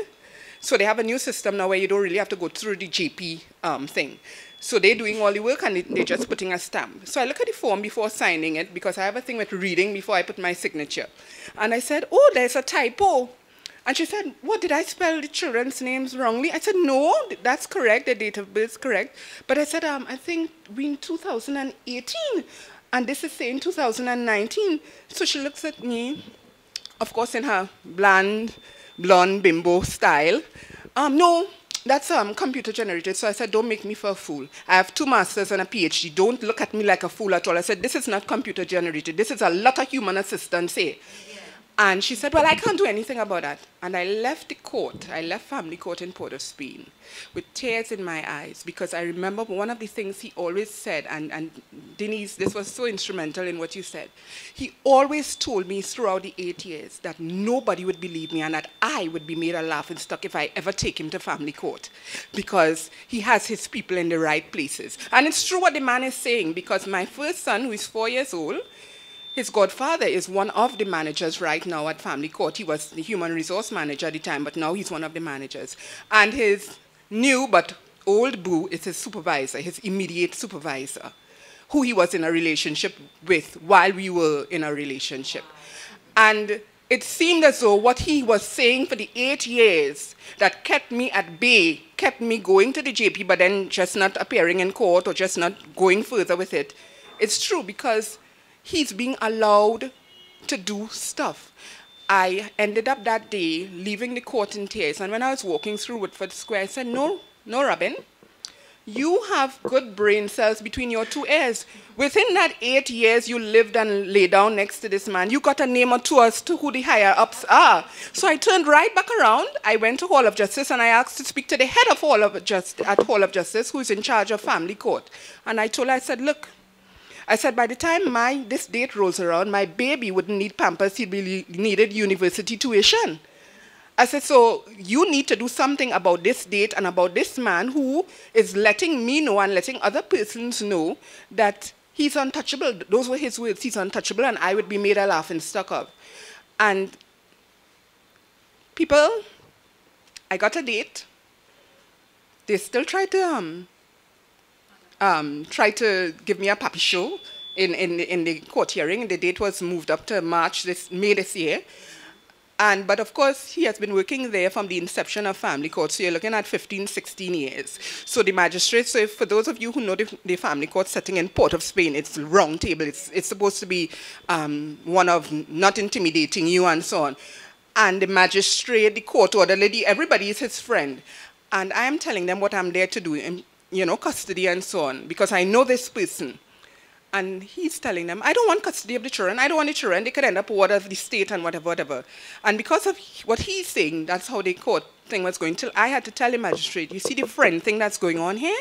I don't need it. I want maintenance. I want custody of the children. I don't care what he says. So it reached now to where he has denied paternity of the baby.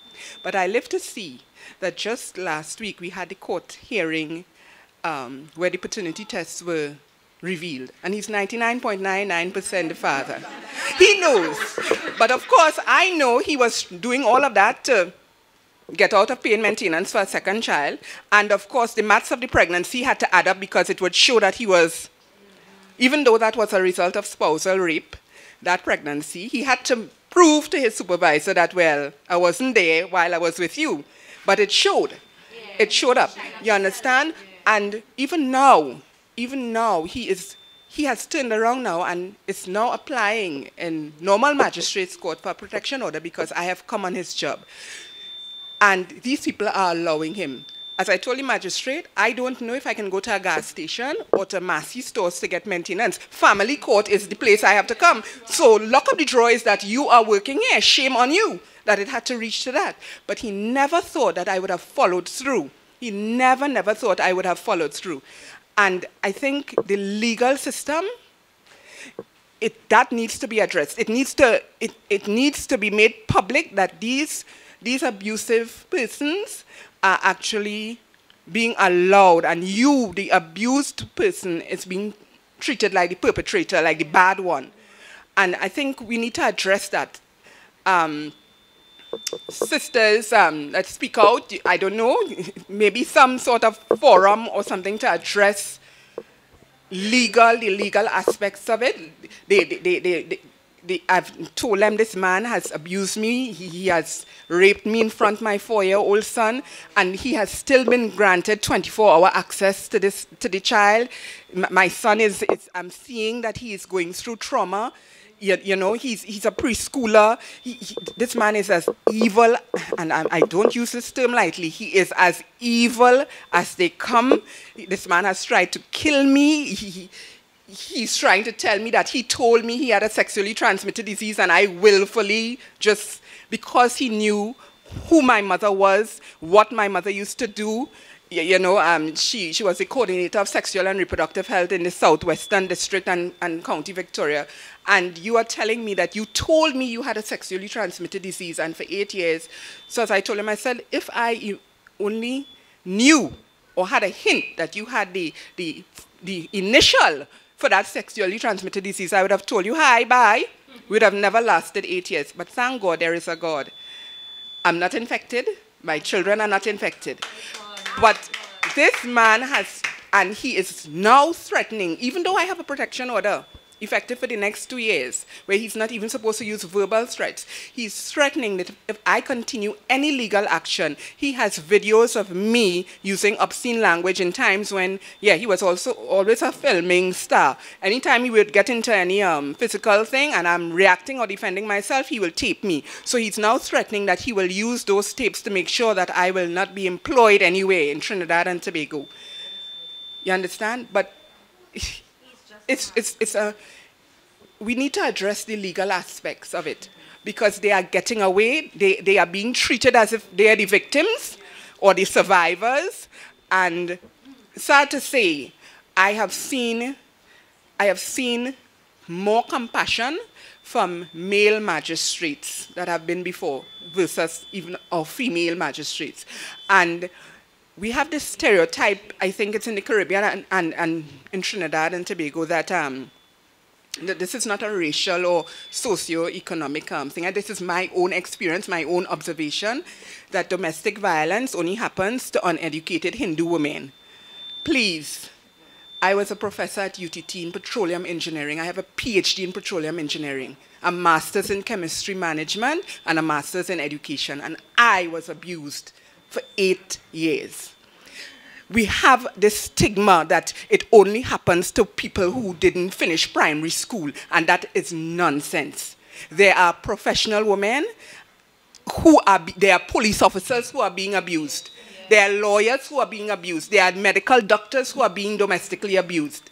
It does not have a criteria. It doesn't have a fit. You know, and we need to get away from that as a society and be embracing that it could happen to anybody, you know. And sisters who speak out, I think, I want to encourage you to do some sort of, I don't know, have some sort of group discussions, invite legal minds, or to let us tackle it from that point of view as well. You know, we could set up all these support groups and so on, but the reality of the day is that these people are doing these things and they are getting away. They are getting away, you know? Well, on a earthly level, yes. Okay, but we'll have to be very brief, very, very brief, okay? Because the library closes at 6, so we have to round off shortly. However, before, please, can we support Ms. Denyse Reys in her quest, her continued quest for self-sufficiency? She makes local products for sale. We have pepper sauce. We have wine in the back there, $35 and $30 and so on, okay? So if you could support the sister this evening, I'll appreciate it, please. Good evening, ladies and gentlemen. My name is Kenrick Collin. I've been working in the social area for the last 40 years in 2 countries. And even starting with my own family, our family, my father was very abusive. But I don't want to get into that. Now, I agree with most of the things that Ms. Reys said, but I have my own opinion on some of the things. You said that when people, especially women, is in an abusive relationship, we shouldn't tell them to get out. What I would do, I would help them to get out. I won't tell them to get out. The next thing is secrets. Let me use the American and the British system in terms of their national security secrets. After 10, 15, and 20 years, they release it. What we need to do as parents is, as our children get older, we need to call them, put them to sit down, and explain to them why this and why. Because when they find out, they would want to know why you kept it from them so long. As a matter of fact, I had a good friend who died at age 75. I was like his legal guardian because of a family secret between son and mother. Not something sexual, but financial. Let me cut a long story short. His mother got 2 children out of wedlock. When she got the third, the elders decided that she should get married. By that time, it was 1970, the Black Power movement, and he went on sea. And then he got a telegram from his mother to the company that he was working with. She said, boy, you know this man I married, like he hustling to take this house away from me. He said, Mommy, I can settle that. So he sent down a quantum of money between mother and son. And when he came to Trinidad, they quietly paid off for the property. Gone. He went back. He spent 27 years outside. When he came back, both parents was alive, his mother and stepfather. They died 1 year apart. And in 2017, he and his little sister had a problem over money. And she said, you know, I could get you out of this house. He said, where are your documents? And that's where the whole ball game started. Now his mother died in 2008. You're talking about 2017. And he started to move around with the assistance of myself and an ex-friend to get all the legal papers. The last hurdle he had, and that's why he knew, and I told him, I said, you needed to put your family to sit down and get this matter straightened out. But it was already straightened out by his mother and his younger sister because he started to pay the bills. And when he went to Tech, he noticed the name change. So when he inquired, the fellow went out. He said, well, I'm too privy to give you this, but let me show you. Your mother and your sister came in here in 2008 and said she is the only sibling alive. Now, he paid off for this house, you know. As a matter of fact, he died in June. Right now, I have the documents, but it ain't no purpose to me. Because he leave it at a copy at a lawyer, and maybe when the lawyer thing, he would call me, and I say, it make no sense. So, secrets could come back to haunt you. That's my experience in 40 years. As a matter of fact, in terms of the legal system, you have lawyers cheating you, write to the Judicial and Legal Service Commission and complain about them. Right now, I carry a woman to Port of Spain in a legal matter next week Wednesday because a lawyer wants to rip her off until she don't pay a cent. I could say more, but it's not my program. Thank you.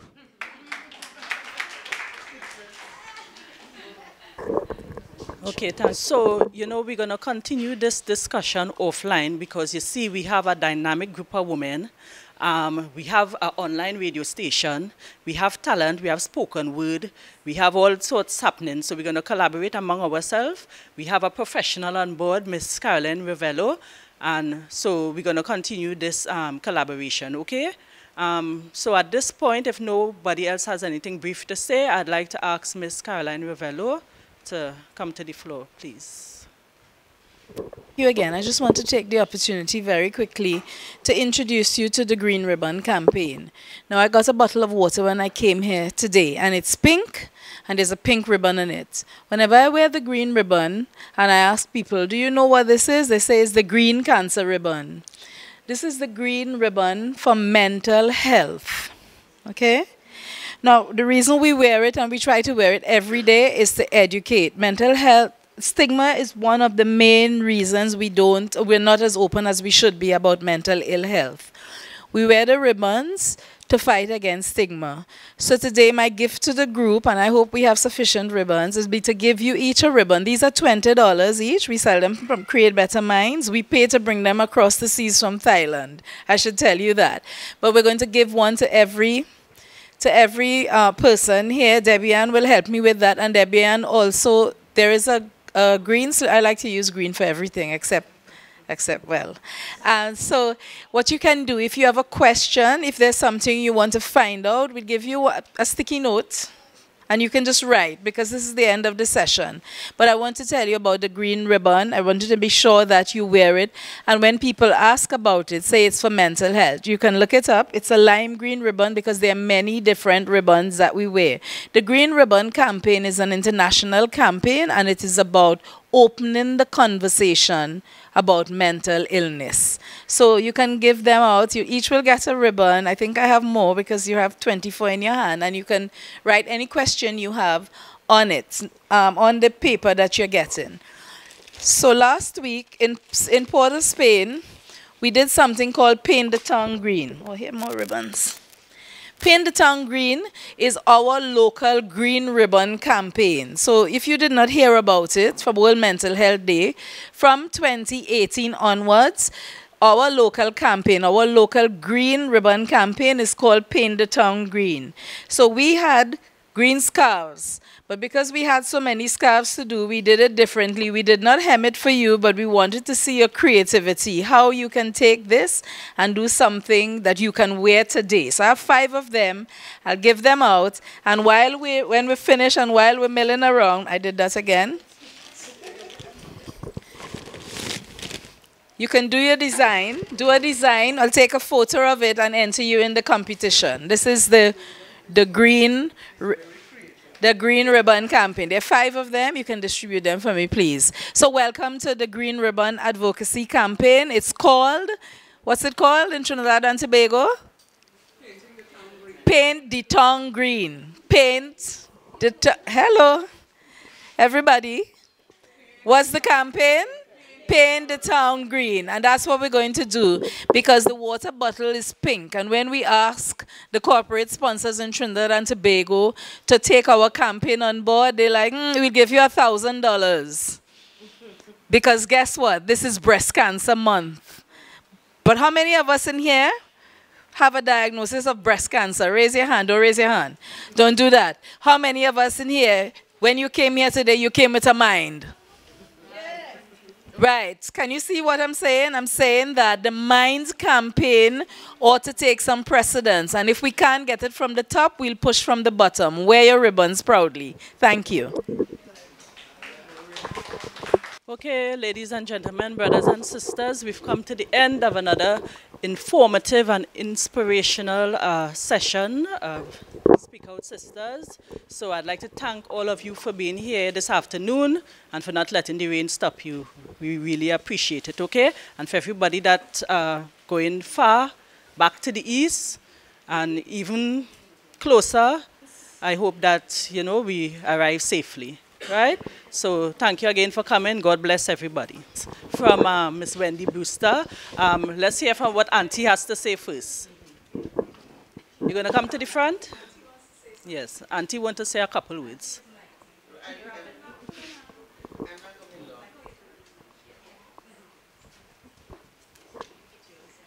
Okay. What I want to say is, if you are in an abusive relationship, 2 words: get out. I am 90 years old, but you know what? I was 15 years and 9 months when I got into a relationship, and I had 2 kids. By the time I was 17, I had 2 kids. I was 15 years and 9 months when I had my first kid. And this man, I couldn't even talk to my brother, is licks. And I decided, I ain't taking licks. We're going to fight. And I realized I was going to kill this man. And you know what? I got out. I got out. And I am without until I'm 90 years old. So get out, you will make it. You'll make it. The Lord in His mercy loved me. And since I got out of that relationship, He's done so many beautiful things for me. I traveled more than half of the world. I lived. I did everything I wanted to do, and I had nothing to hold me back. So my word to you ladies, get out, and you're going to live till you're 90 years old. Okay, so thank you everybody for coming once again. Thanks, Auntie, for that story.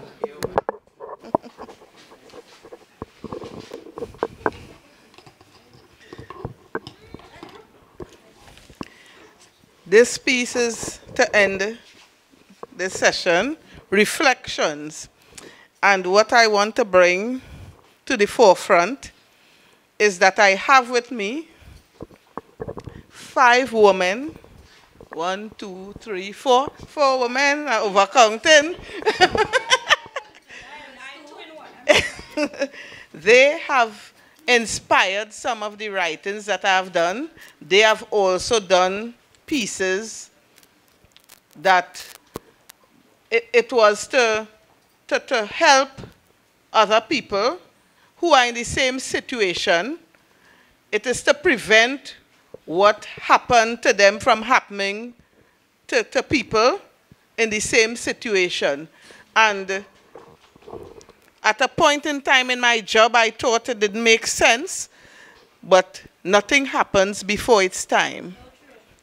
And this was the reason that I was into that job. I realized that now. One of the women reflected, and I'm going to read it quickly. At first glance, he was breathtaking. From a first encounter, he was all you could think about in the privacy of your secret thoughts. Love, seduction, and undying promises, reflecting in his brown, almond-shaped eyes. He was gorgeously handsome, tall, muscular built, mahogany brown, sexy lips, mixed breed. I loved him more than life itself. My life at home was a different story. From the time he put that engagement ring on my finger, he became like a stranger to me and unpredictable. There were unwritten rules to abide by. I couldn't speak to his own relatives. I couldn't dress like how I was accustomed. Even when he did not physically abuse me, he did so verbally because he knew secrets. My background, my secret, my background.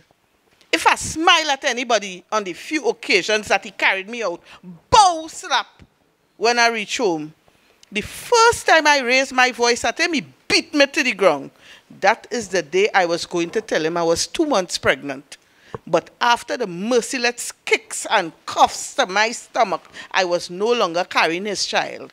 When he see all the blood, he get frantic and frightened. And that is when I tell him I was pregnant, but not anymore. He held me in his arms, bruised and battered, and he cried. He swore he would never hit me again. He apologized on his knees, and I believed him. I forgave him. I loved him. How could he say he loved me and do these cruel things to me in one breath? I meant everything to him and nothing at all. And that is what is the reality. You don't mean nothing to him. You don't, somebody who acts like that, you are not worth anything to him. And as women, we are, I feel we are like what is described in this piece here, named If I Were a Plant, and you would understand when I'm finished. If I were a plant, a cactus, I would definitely be. Withstanding drought and heat, storing water to replenish my soul and body. I will strive despite what I may befall, even in my desert, abandoned by all. Green reflecting my youth, fortitude, and promising life. Shredded with prickles, a reminder of the hardships I endured and survived. And I would like to bring up Miss Nadia Puran, who is the writer of these two compelling pieces. And she would say something shortly too. And what I've experienced working in the women prison, there are a lot of talented, valuable women there. And society regards them, some people, as nothing. And they put everything in a basket. And I would never reach there, but it's very easy to. It is very easy. And we have to get this type of thinking out of our heads and support one another. Good afternoon, everyone. I am Nadia. I went to prison at the age of 21. I spent 13 plus years. I returned out here in 2016. However, when I went to prison, I left a 5-year-old daughter and a 20-day-old son. right? So when I came out of prison, it was a whole different story. But what I really want to say is that we focusing on, everybody focus on their point of abuse and their point of breaking and to get out and make them stronger. Mine, however, yes, was a part with my, as your reflections, with my son, father, but abuse to me began in my home, the dysfunctional home, right? And because I saw men beat my mother and beat us, and people leave us hungry and all different manner of things, I always strive to be better and strive to be different and always tell myself I will never let somebody do me that until, like Miss Denyse, I had loved this man. All people wanted to know what going on with Nadia, because Nadia don't take nonsense from nobody. But you see, when you love somebody and you confide all in them as a young girl, they rip you apart, they tear you apart. And I could understand that. But more so, it goes back. Because when you feel you can't get out, because whilst she was staying there for how many years and I stayed for how many years and whatever, we feeling that we don't have anybody, we don't have that support, we don't have anything, but it is within us. We need to look within, and just as she had the courage, no matter how many years after, and this lady, after 8 years, we have it in us to walk away, right? Your situation might be different, mine might be prison, hers might be something else, but we need to support one another and love one another in spite of. Whether I be a convict, an ex-convict, whether I be a murderer, whether I be whatever, we as women need to forgive, because we live in an unforgiving society. No matter if you make 30 years for something you never did, they still will say you're a criminal, right? And out here, in prison, you will go to, I went to prison without an education. And I taught myself 16 subjects. I went in with a common entrance certificate and left with a CAPE diploma with other certifications, right? And I self-taught. I had nobody but God and myself. I was stressed. I had issues from a child growing up with rape and different things. And the only thing I could have done was open myself to God and open myself to learning, to be a better Nadia for my children, for the abuse, for everybody, and just to live in love and peace. That's my goal.